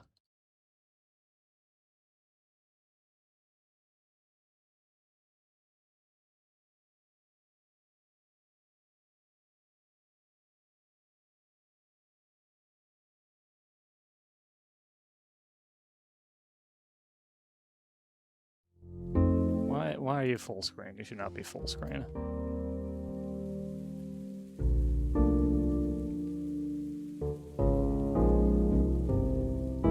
You should be more like that size. There we go.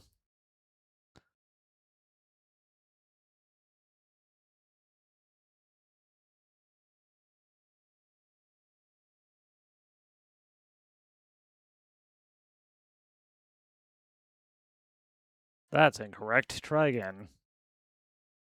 There we go.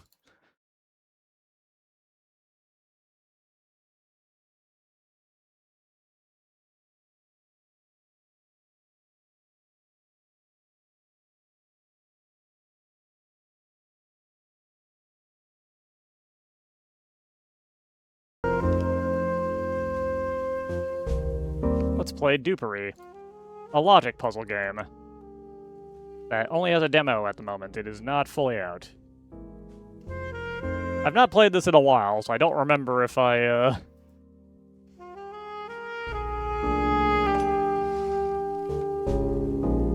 Well, let's just try it. We could replay the tutorial, but screw it.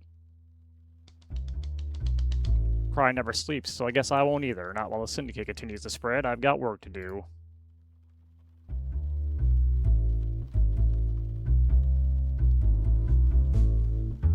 Well, I'll start with an easier one, just because I'm, out of practice here.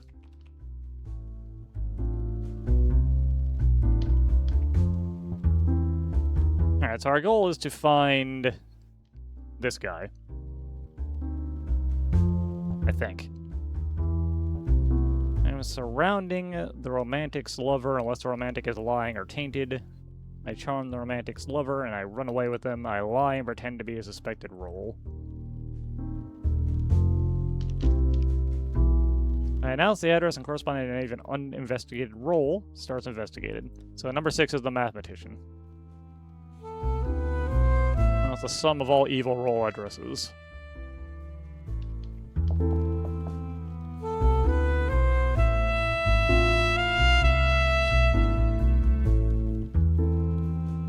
Okay, so our Casanova is in either 7 or 3.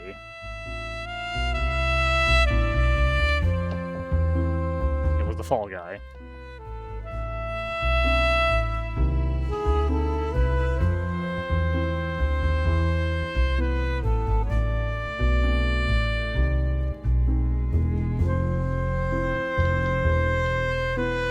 How do I arrest? I do not remember.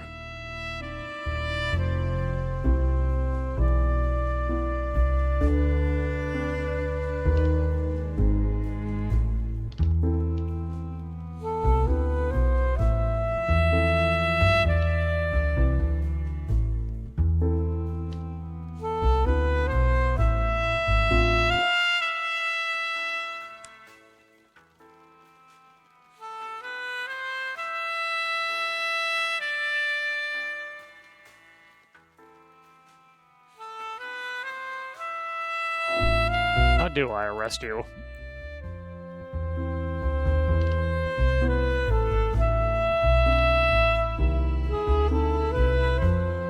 Apparently I should have replayed the tutorial.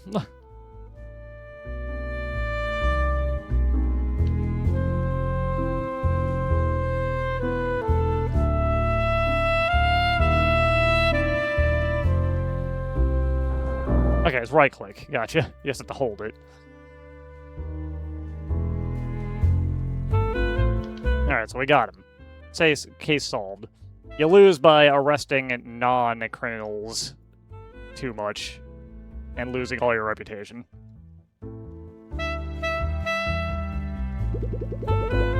Our goal is to fill up this meter. Mobster in play.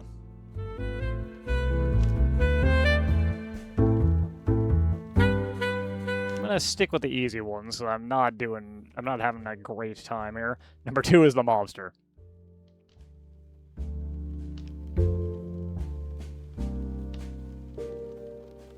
Just arrest him. Thanks, partner.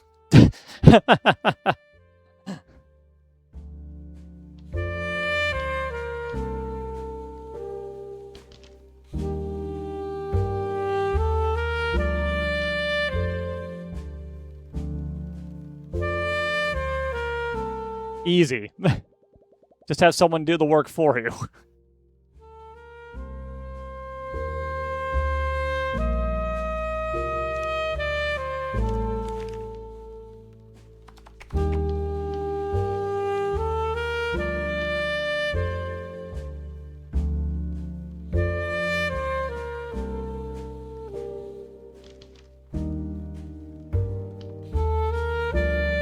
Let's see if that's true.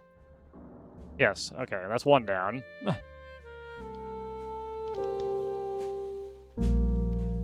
Take a roll. I announce if they are an innocent roll.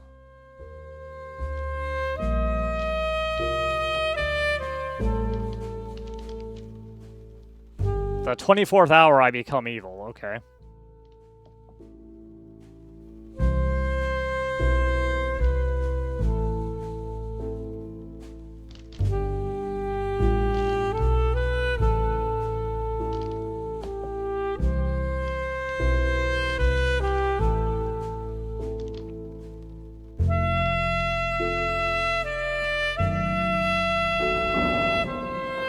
The copycat got me.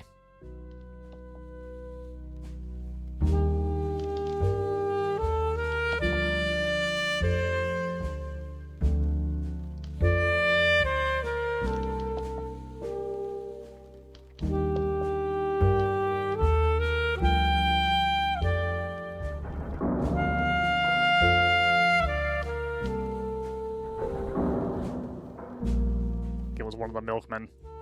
That didn't go great.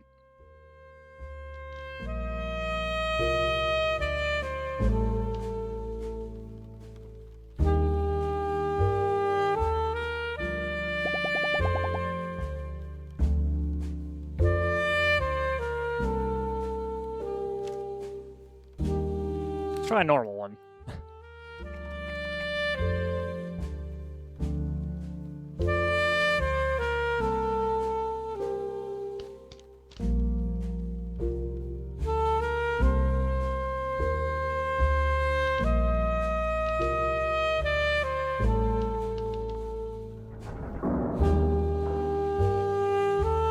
Alright, number 4 is the mobster.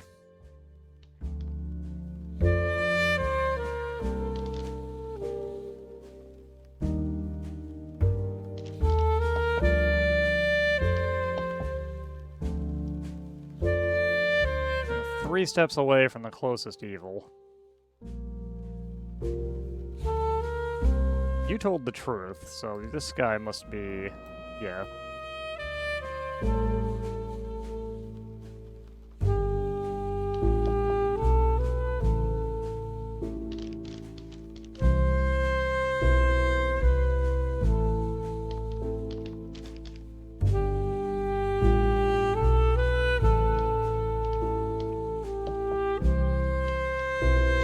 You do?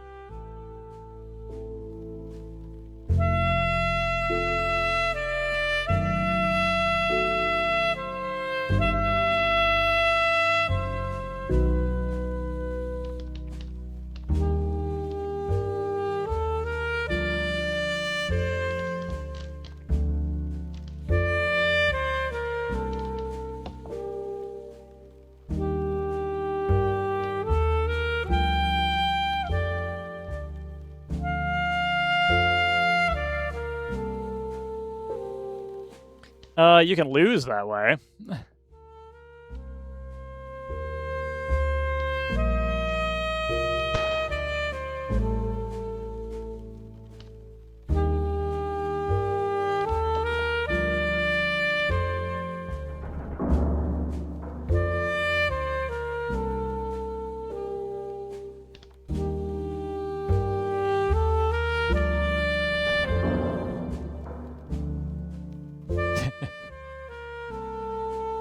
My partner got shot.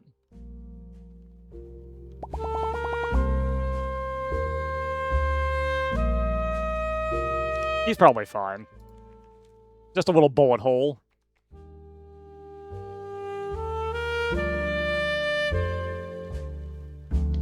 No partners this time. You can't be trusted. Excuse me? Oh, because my repliment's so bad, he won't talk to me.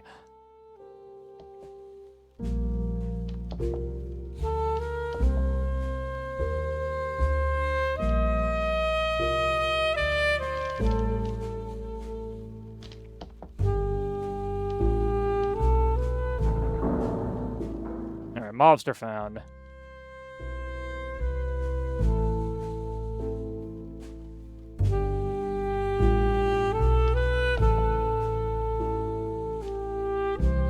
You do, Taylor?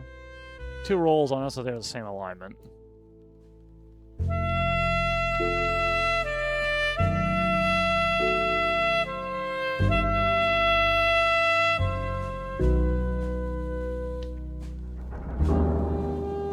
I'm fired, yeah.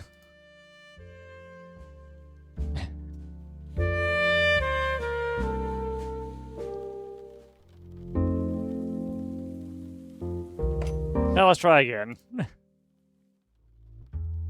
Same opening.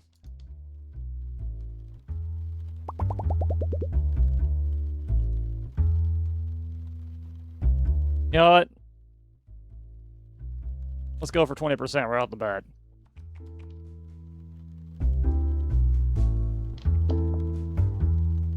A youngster. You arrest a youngster, you get twice the ping. Fall guy. Unknown. I cannot die or be arrested unless I'm the only unarrested and alive evil.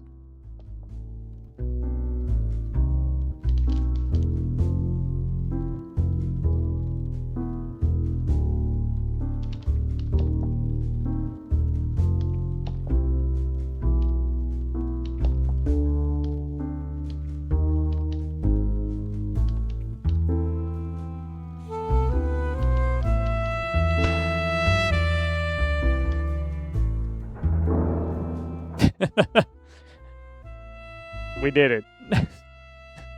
We killed a man.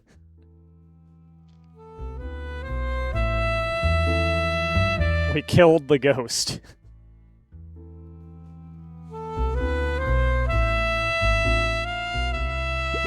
No, it's okay, because we did it.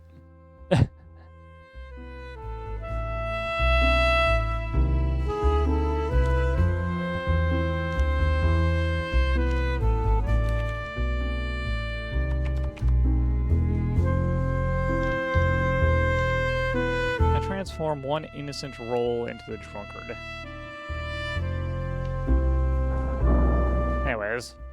Partner takes out one of the underlings for us, which means we have a scoundrel somewhere.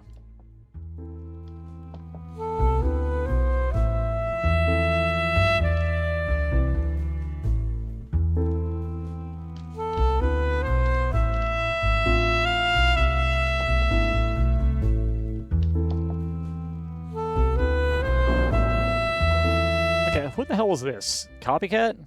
A wannabe.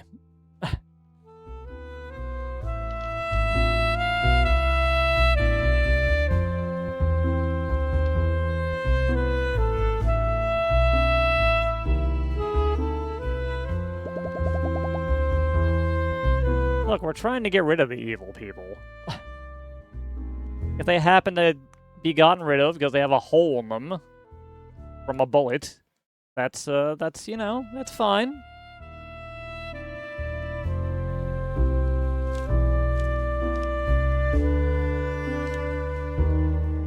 An easy case. We've been doing okay here. We just need to find a mobster. What does the weatherman do? One address leads to an innocent, one to a meddler, and one to an underling or traitor.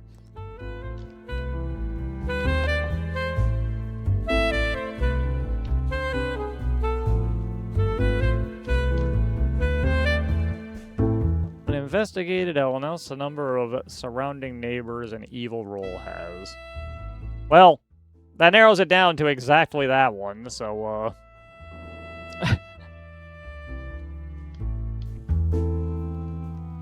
Luckily, when the copycat copies somebody, he, does it for real.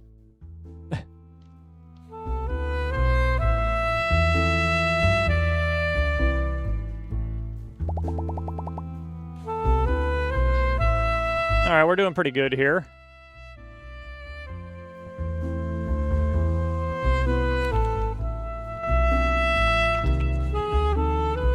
Clock tower.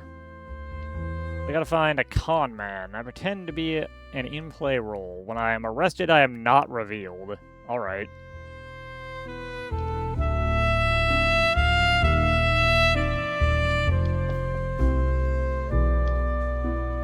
I'm 2 steps away from the closest evil. Okay.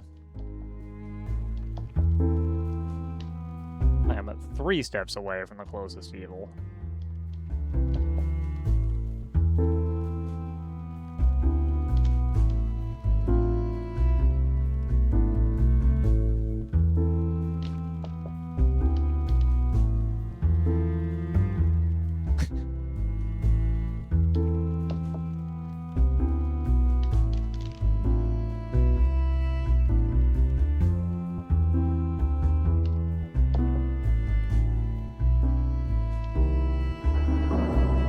Shit.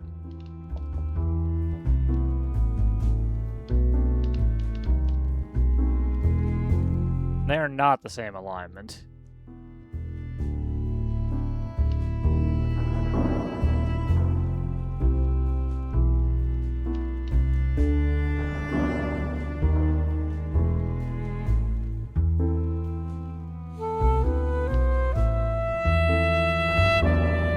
That was stupid of me. I should have known that one.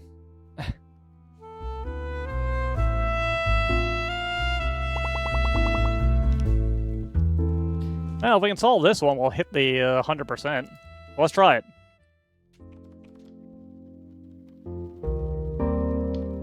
Find a Casanova.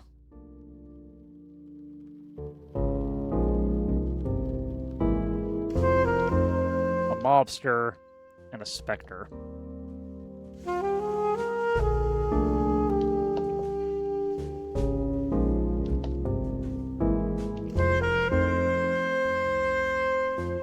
8.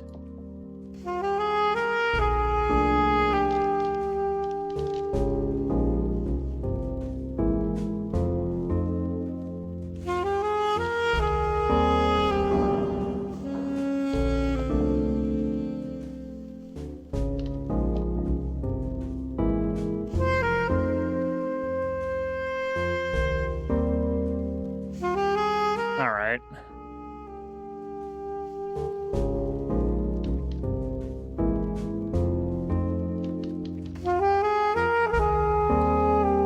Not the same alignment, so one of you guys is, fake. You are real. I imply that you aren't.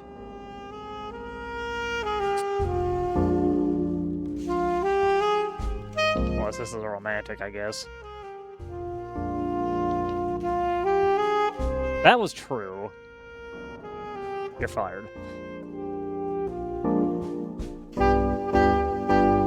Ah, it wasn't true at all. It was just coincidentally true because of this. That's 13. God damn it.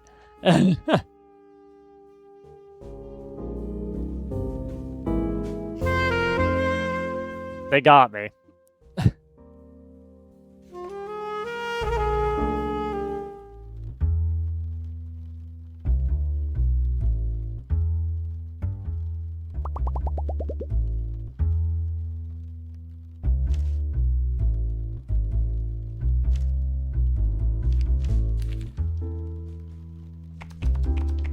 Yeah, actually, I probably should have known that, considering 8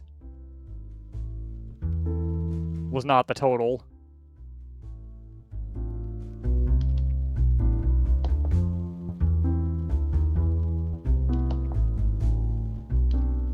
The number 10.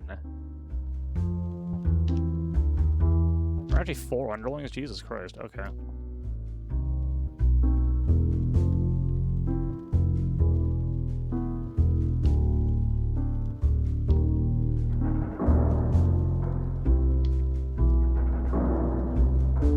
I've already botched this one. Let's just get it. You.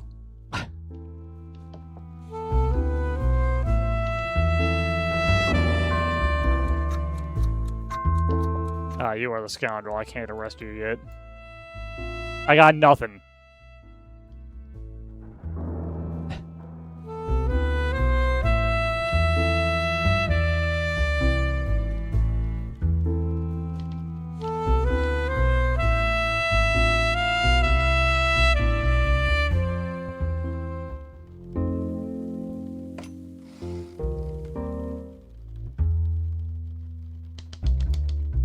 Yeah, I've never been super good at these kinds of things. I like to lose though.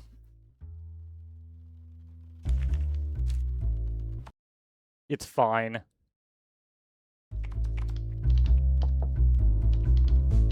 I have 0 evil clients.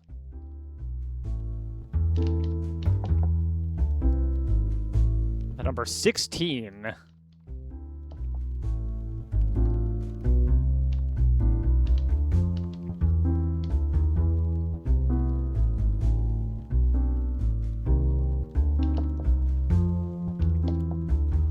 There's the scoundrel.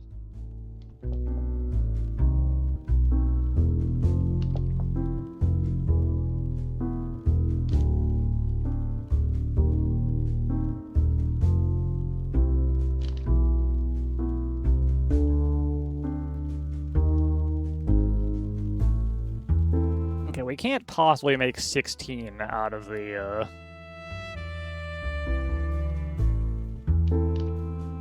addresses here, so you gotta be fake, right? No, you're real! Why are you real?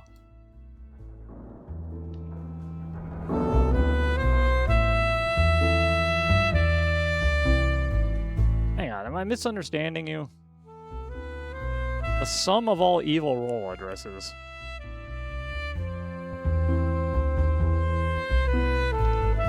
Oh, yeah, you're right. He's considered evil.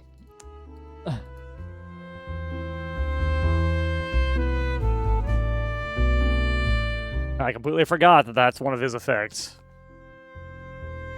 I don't really want to mess around with a poisoner. Hitting one anyway, though.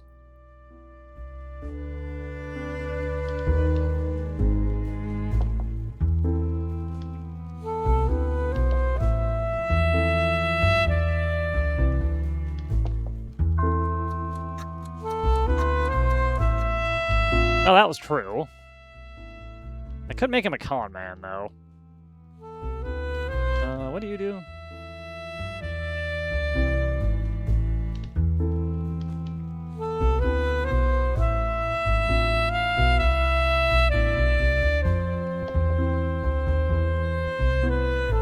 Okay, that's still accurate.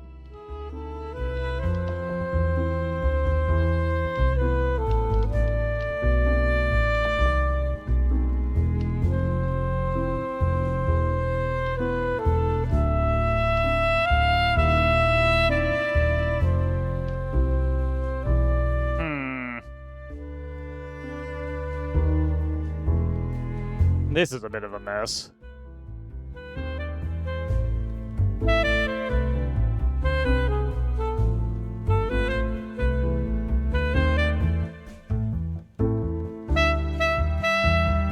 Okay, let's see if we can figure this out. These guys both said the same thing, and that's true.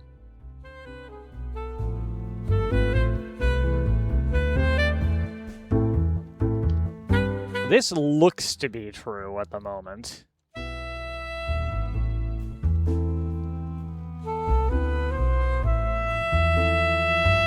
And these two are definitely contradicting each other.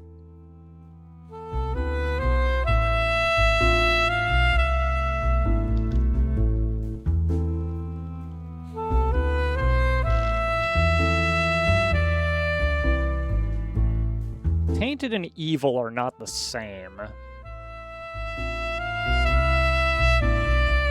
as I recall.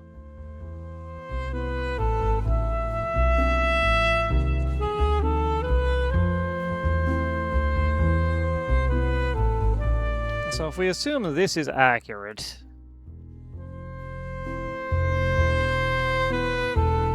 No, wait a minute. One is innocent, one is a meddler, and one is a traitor.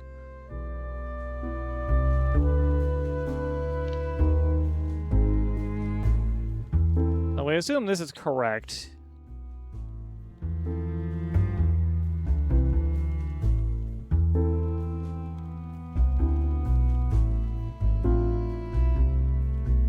That would make you probably either a copycat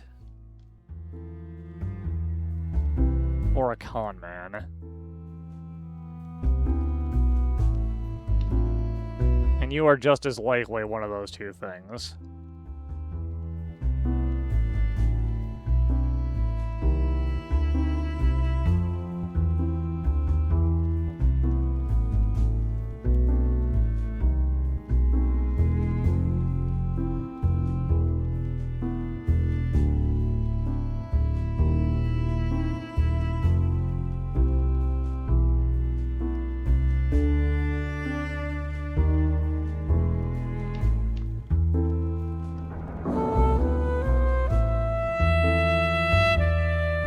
We didn't get a ding for that, so this must be the con man.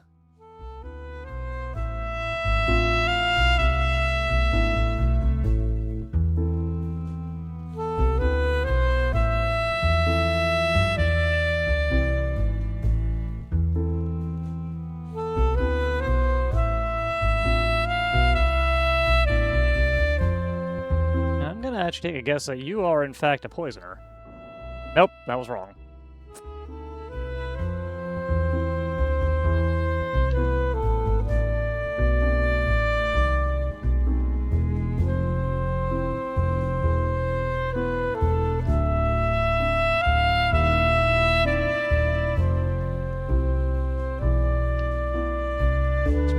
You were wrong.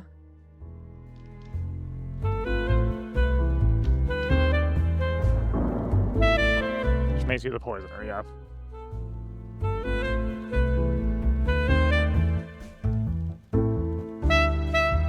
The weatherman was tainted.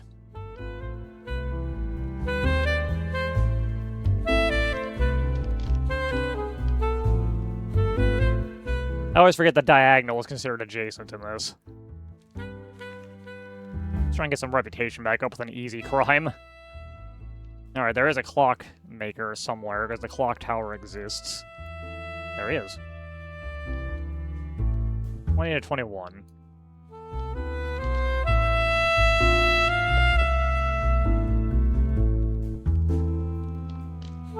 That might be a wannabe.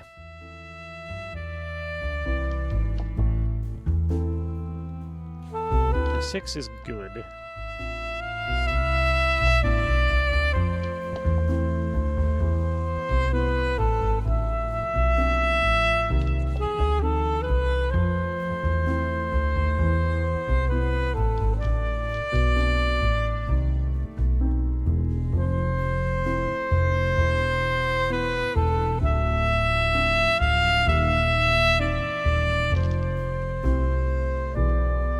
That would make you the real Casanova. Nope, you're the wannabe.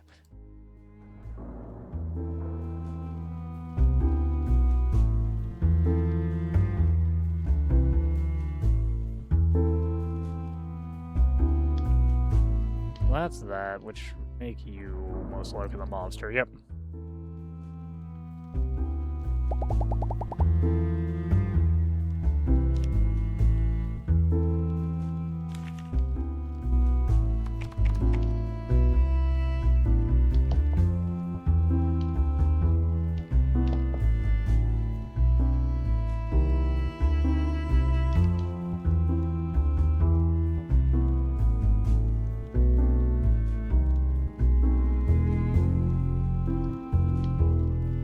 There's an evil roll south. The fall guy is just pinging as evil for the Bloodhound. Unfortunate.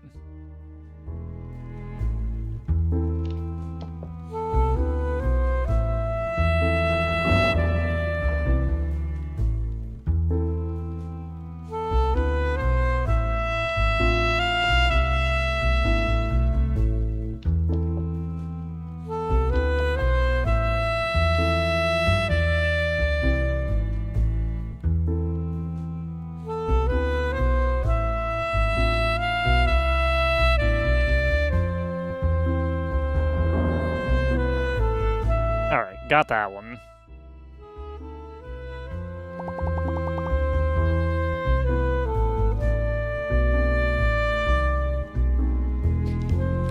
I have a vigilante. We can try and shoot somebody. Just for fun. Oh, there's a vigilante. There's a tailor.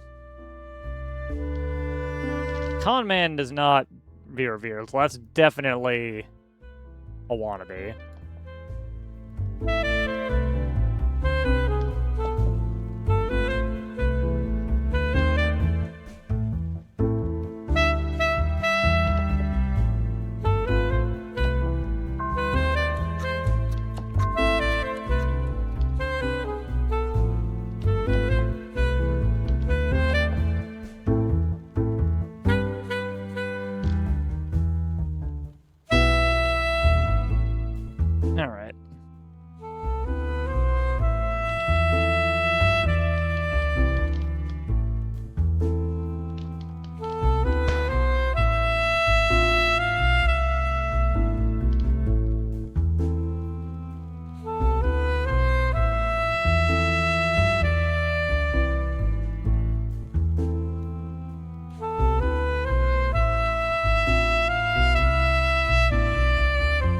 We assume number 3 is the meddler.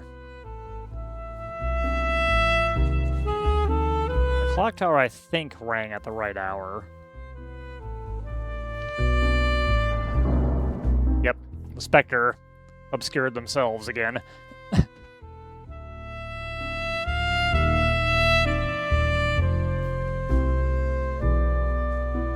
Vigilante, shoot the other vigilante. Hey, it worked.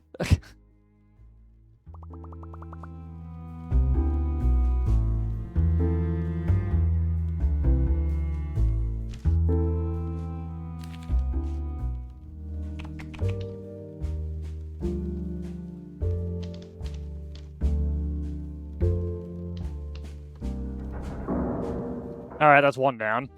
Thanks, buddy.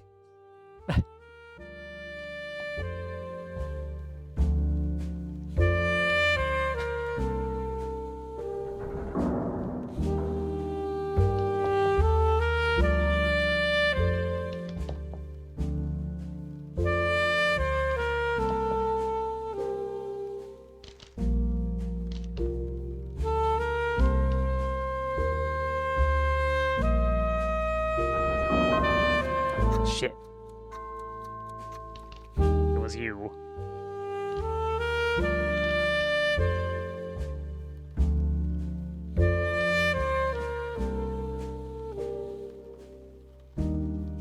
The mathematician was in fact correct.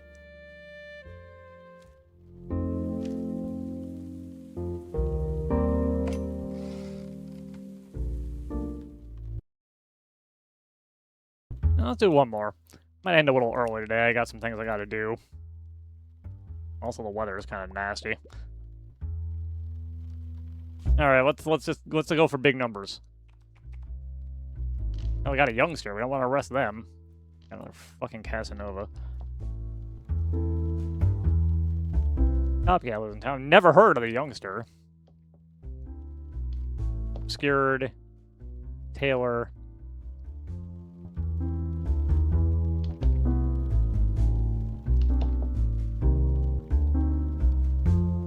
I'll be the priest. I don't think that's what you say, buddy.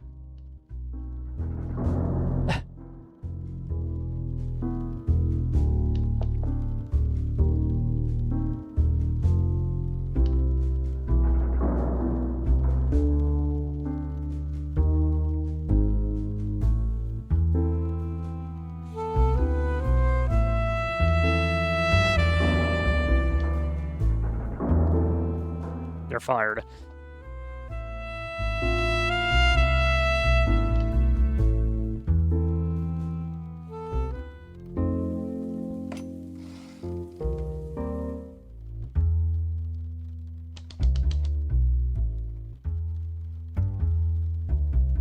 Now, let's maybe see if we can actually get somewhere instead of losing instantly. Researcher. I have no evil clients. Therapist lives in town, okay. Number 3 is good.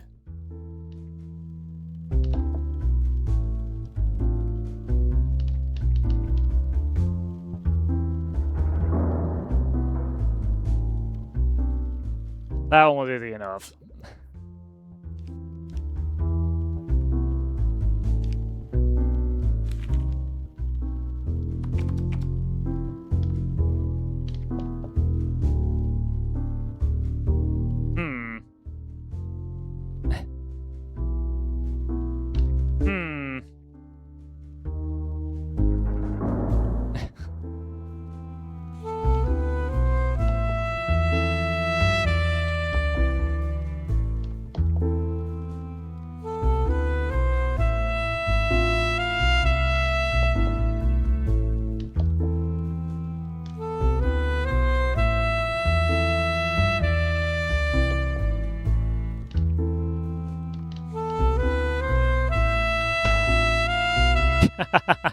Thanks, Vigilante. Thanks, Stalker, for shooting the mobster.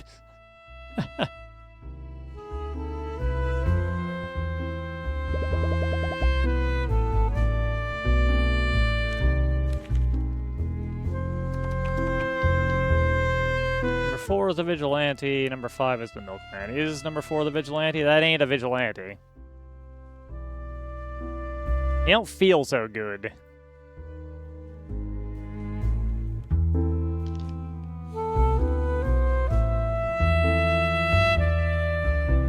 You could be tainted, though.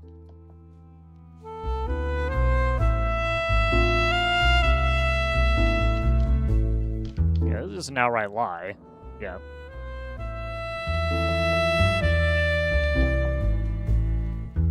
Okay, that's accurate.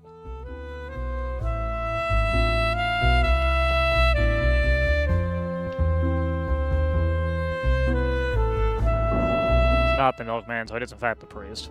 Okay.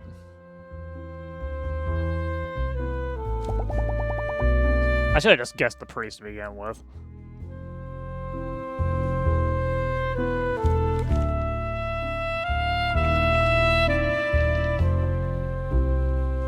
The number 12.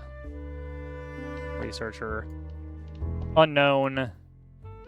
Scoundrel. Oh, yeah. Number 15. Alright. Hello. How you doing? Bark, bark, bark, bark, bark.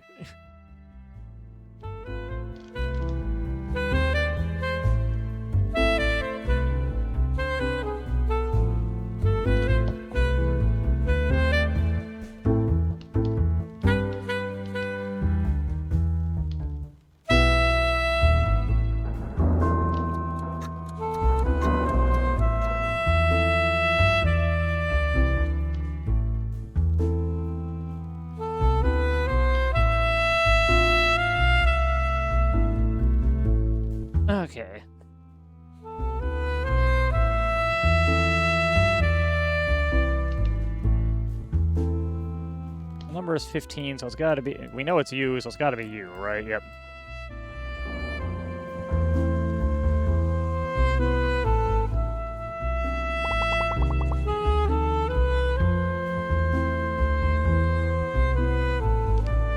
But we can solve this case. I think we win.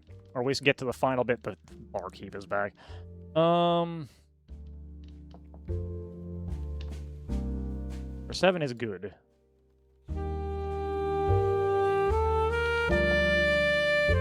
I love number 9. Number 5, alright.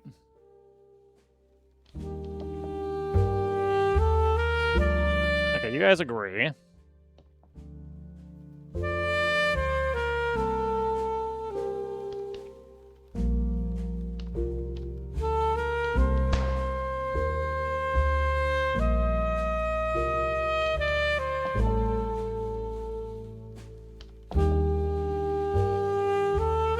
Well, that's one evil client.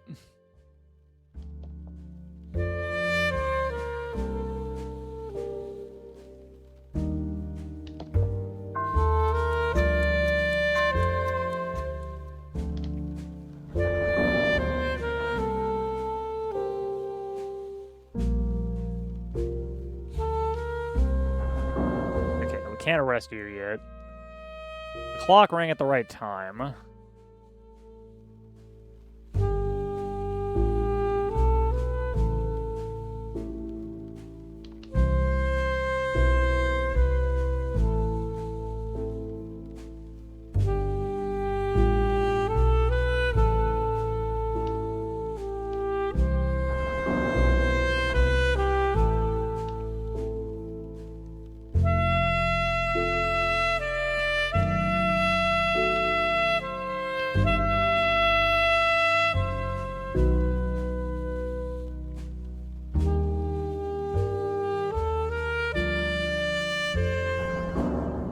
Drunkard. Okay, who was it? You.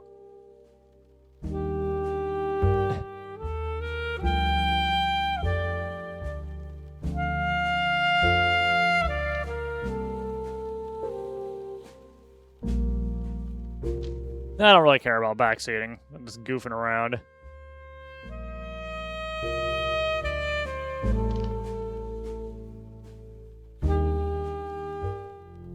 I keep not trusting those mathematicians.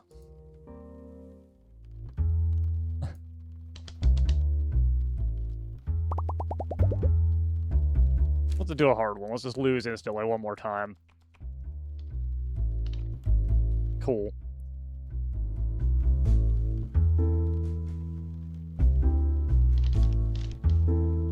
That would imply, since you came out immediately, that you would have been a partner.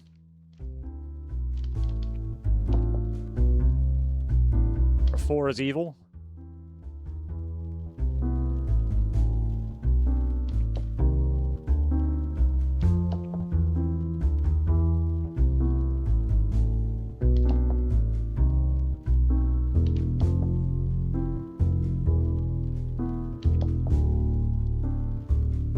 Number 22.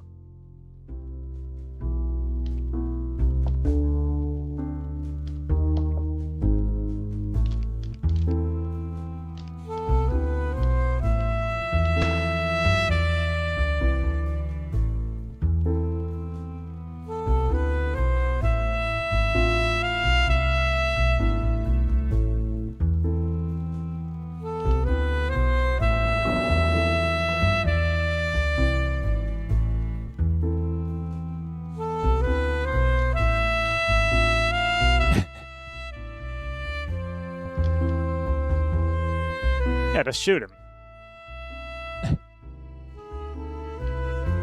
It was, in fact, 13.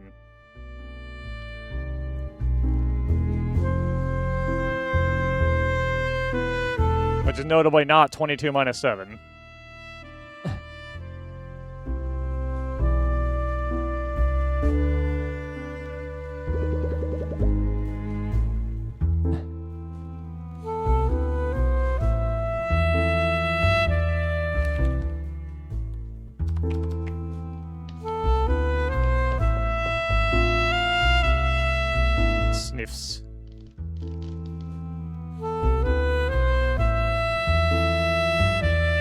so there is no evil, unless this isn't really a bloodhound, in his rower column. The number 7. 267. 237.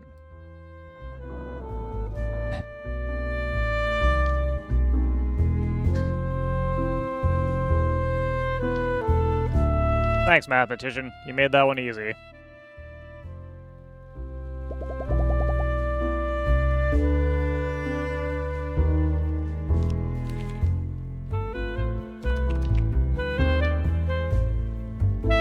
Oh, we got a poisoner on hand, so we can see if our partner is okay very quickly. Yeah, that ain't right.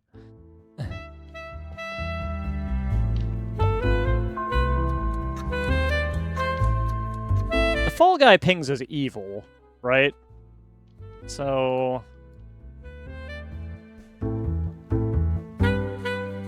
yeah, that would track. And you disagree.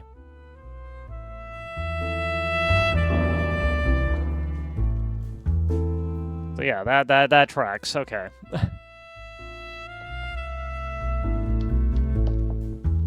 And there's the scoundrel.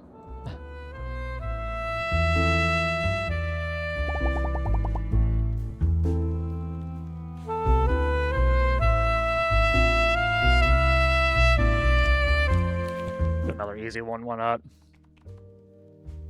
Number 8 is the wannabe.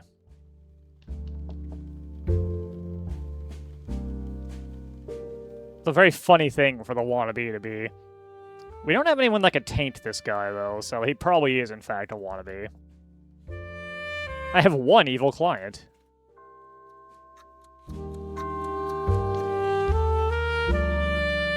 Yeah, so the mobster doesn't just show as a mobster, so that's bullshit.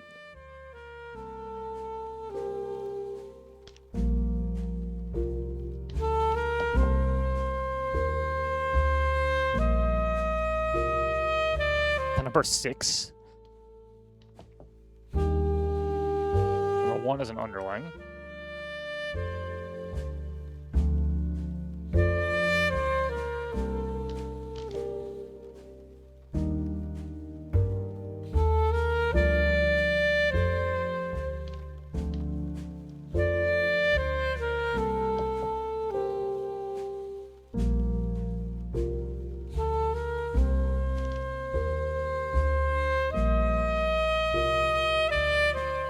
Oh, okay. Okay.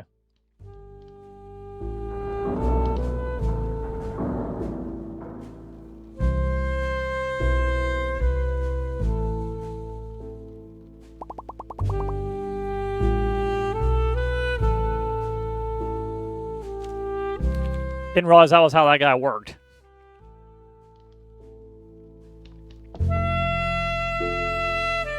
Okay, number 11 is a skeptic.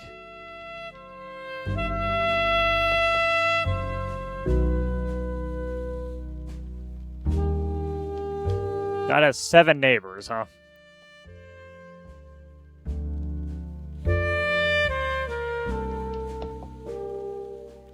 Number 16, okay.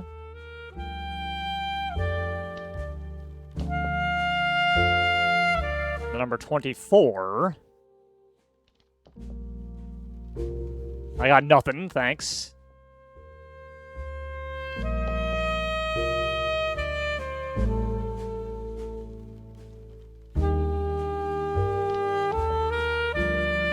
Okay, the priest is the priest.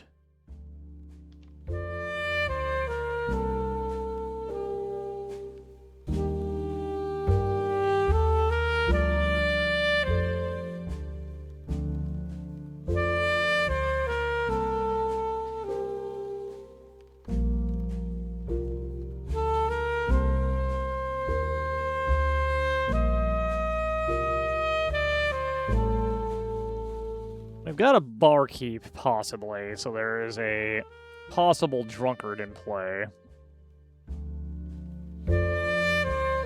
Gonna be a good and not in play roll. Do we have anything listed here that's...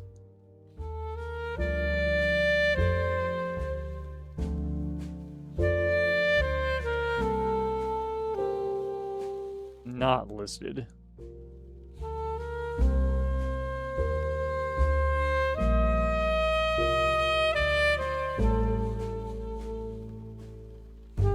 No, looks like everybody's here. Now, are you the Spectre? Oh, you're the Casanova. All right.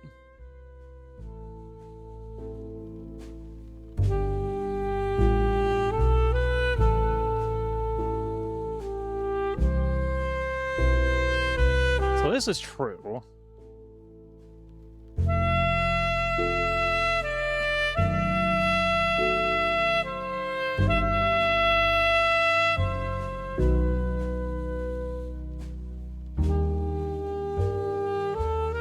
Means that this was true, which means that this was true.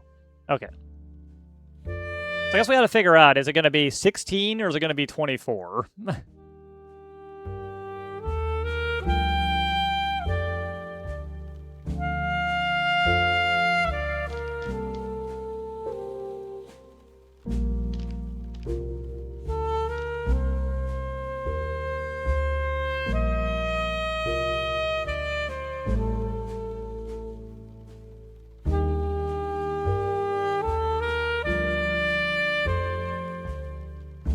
Yeah, I was thinking about it too. One of these two is the copycat.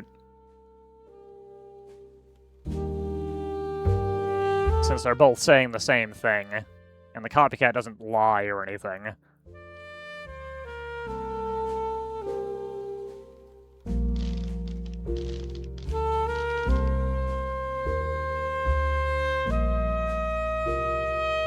I think by the time the private eye got come up, we had investigated everything, so that him not having nothing is nothing else.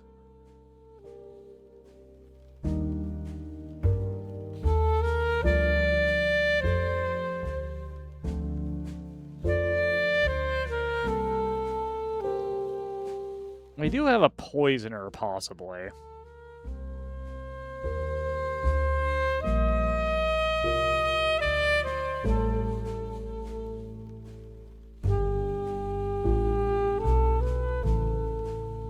And we know the priest is fine because he's saying the correct thing.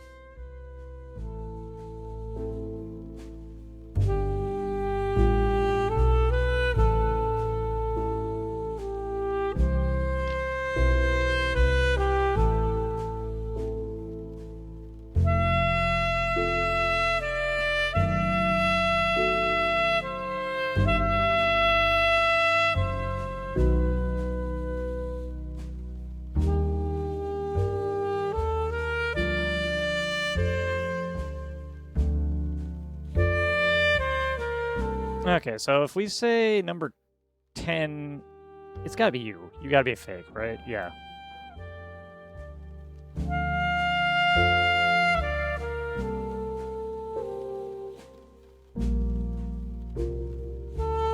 Oh, there was nobody next to him, so we couldn't taint anybody. That's very funny, actually.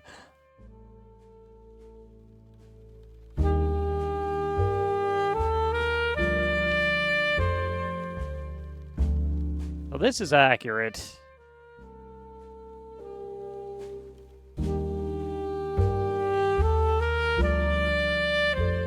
We have 8. There is no way for us to hit 24, so neither of the mathematicians were real.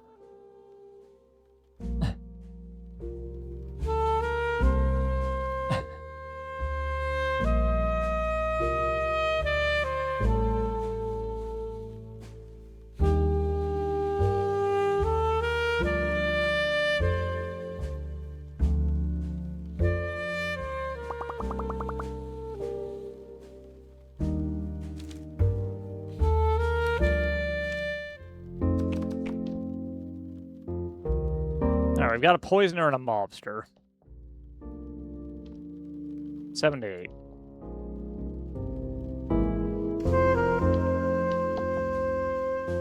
I have 2 evil clients. I have 2 evil clients.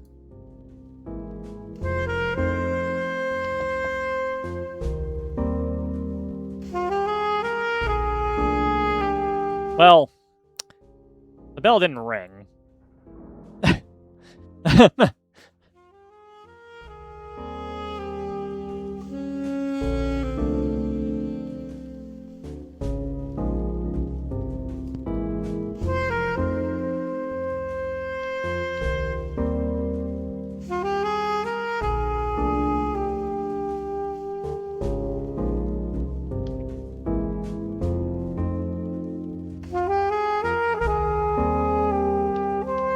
were, in fact, 2 steps away from the closest evil.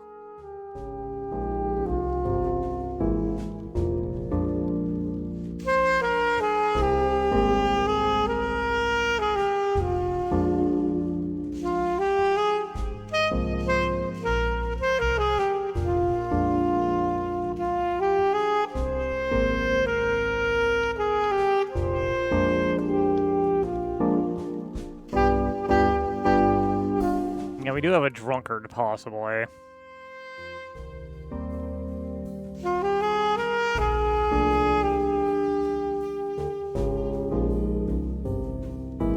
A good not-in-play roll.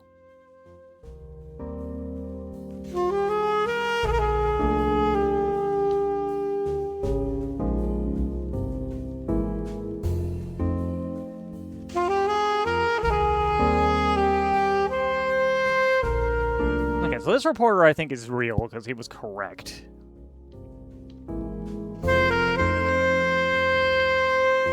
This one is a bit more questionable. Don't know why the music did that.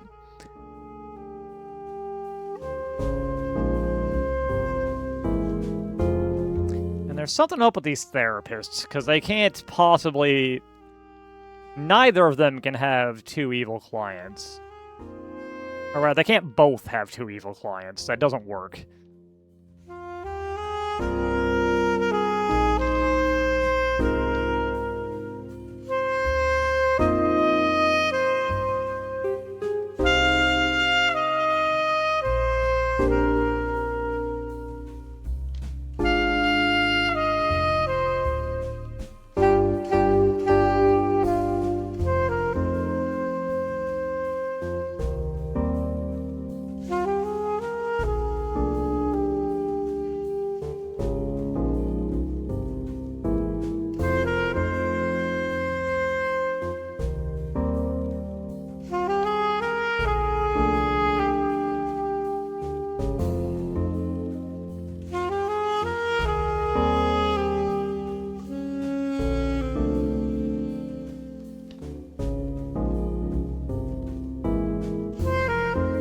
You know what, I'm willing to buy that. Let's see.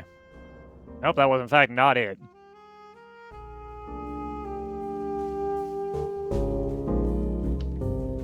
Which means most likely is you.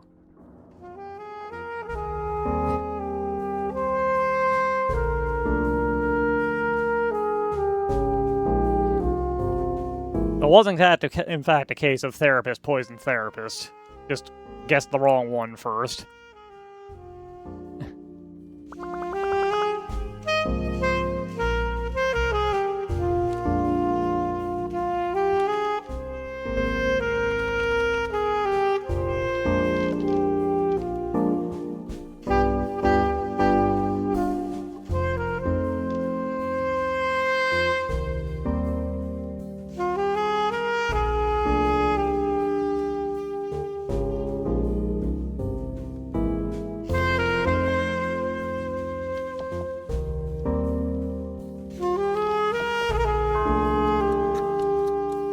Okay, the clock did in fact ring when he said it would.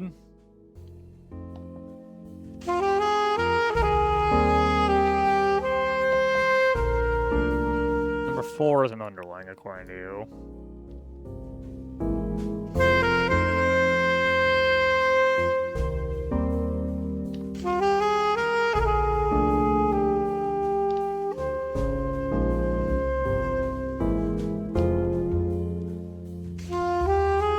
Okay, we've got 2 mathematicians that agree on 24.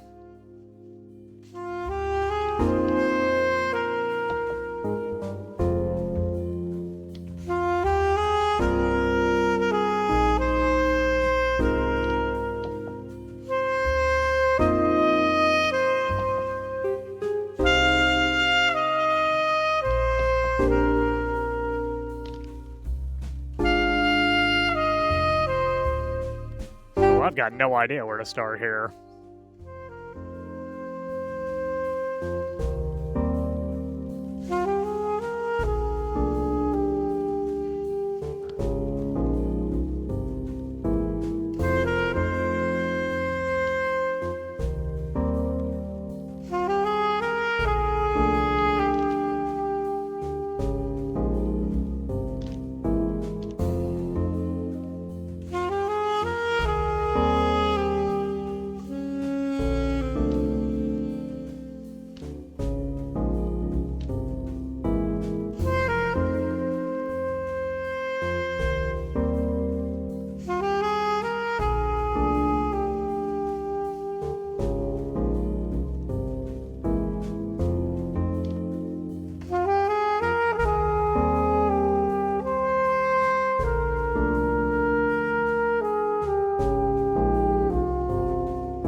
Okay, so that was correct. Which means you guys are not tainted, probably.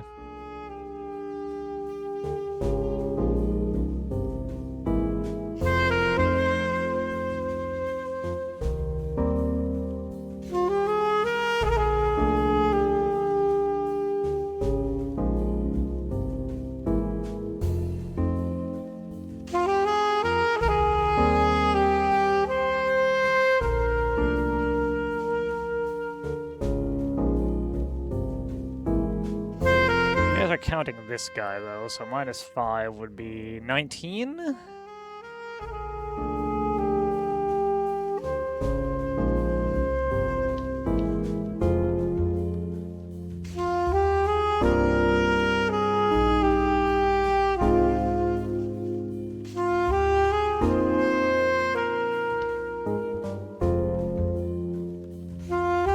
I mean, that's actively false. But this could be an idol, I guess? When it says I lie, that means the person itself will be saying something false, correct?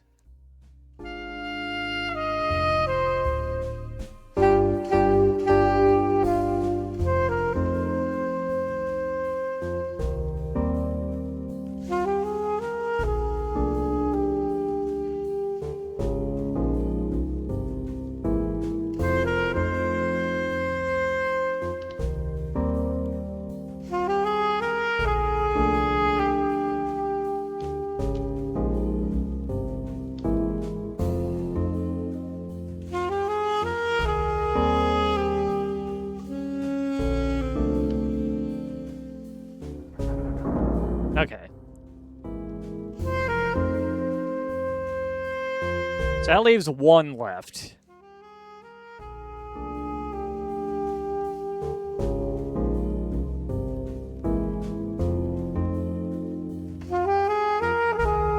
So if we assume that these guys are 24, we're at 4, 11, 16.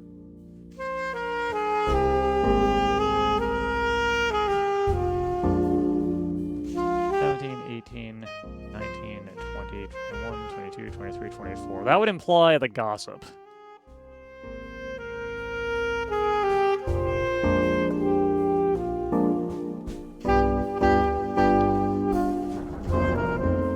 It is not the gossip.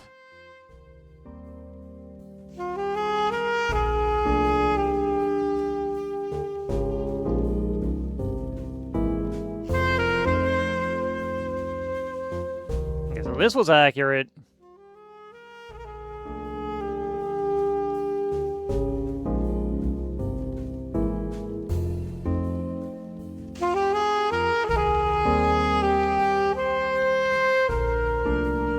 Well, the milkman is now considered evil, but that shouldn't change anything that was already written down, I don't think.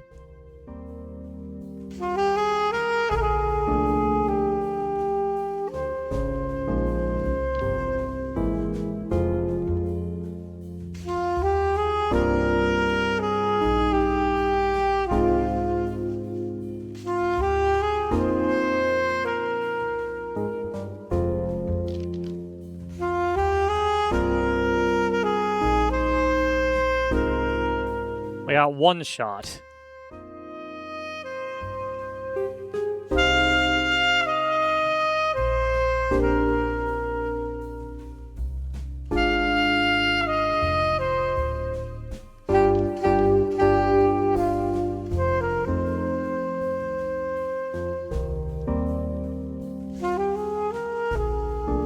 Yeah, that became clear when we lost a whole ton of rep for that wrong guess.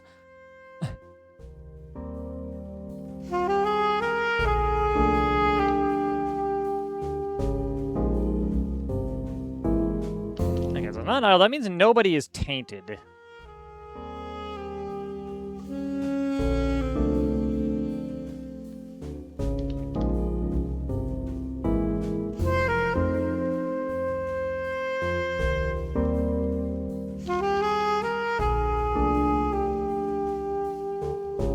Con man does not lie, which makes this, That would imply one of these two is probably the con man, and I don't know if there's any way to actually figure out which one it is easily.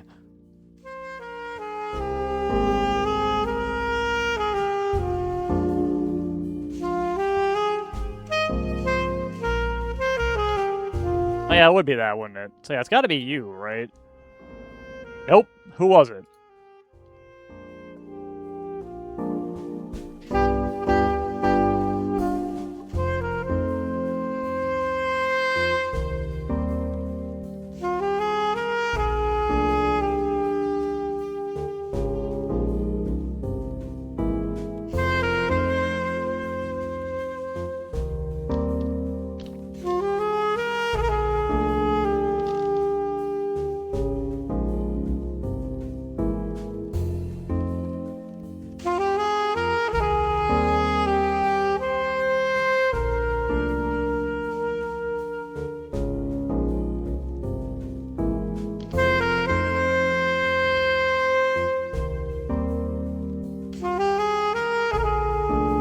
Okay, no, so you were referring to the Casanova.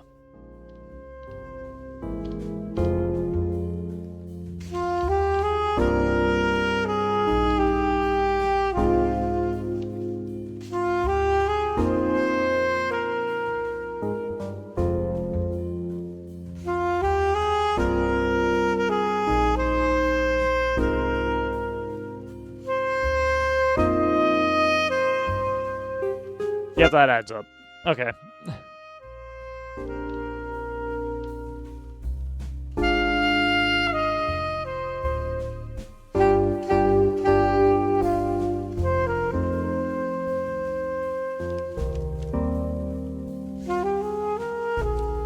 Well, with that, I do gotta go to the bank, so I'm gonna roll on out of here. Have a good one, guys, and I'll see you next time with, I don't know, something. Later, guys.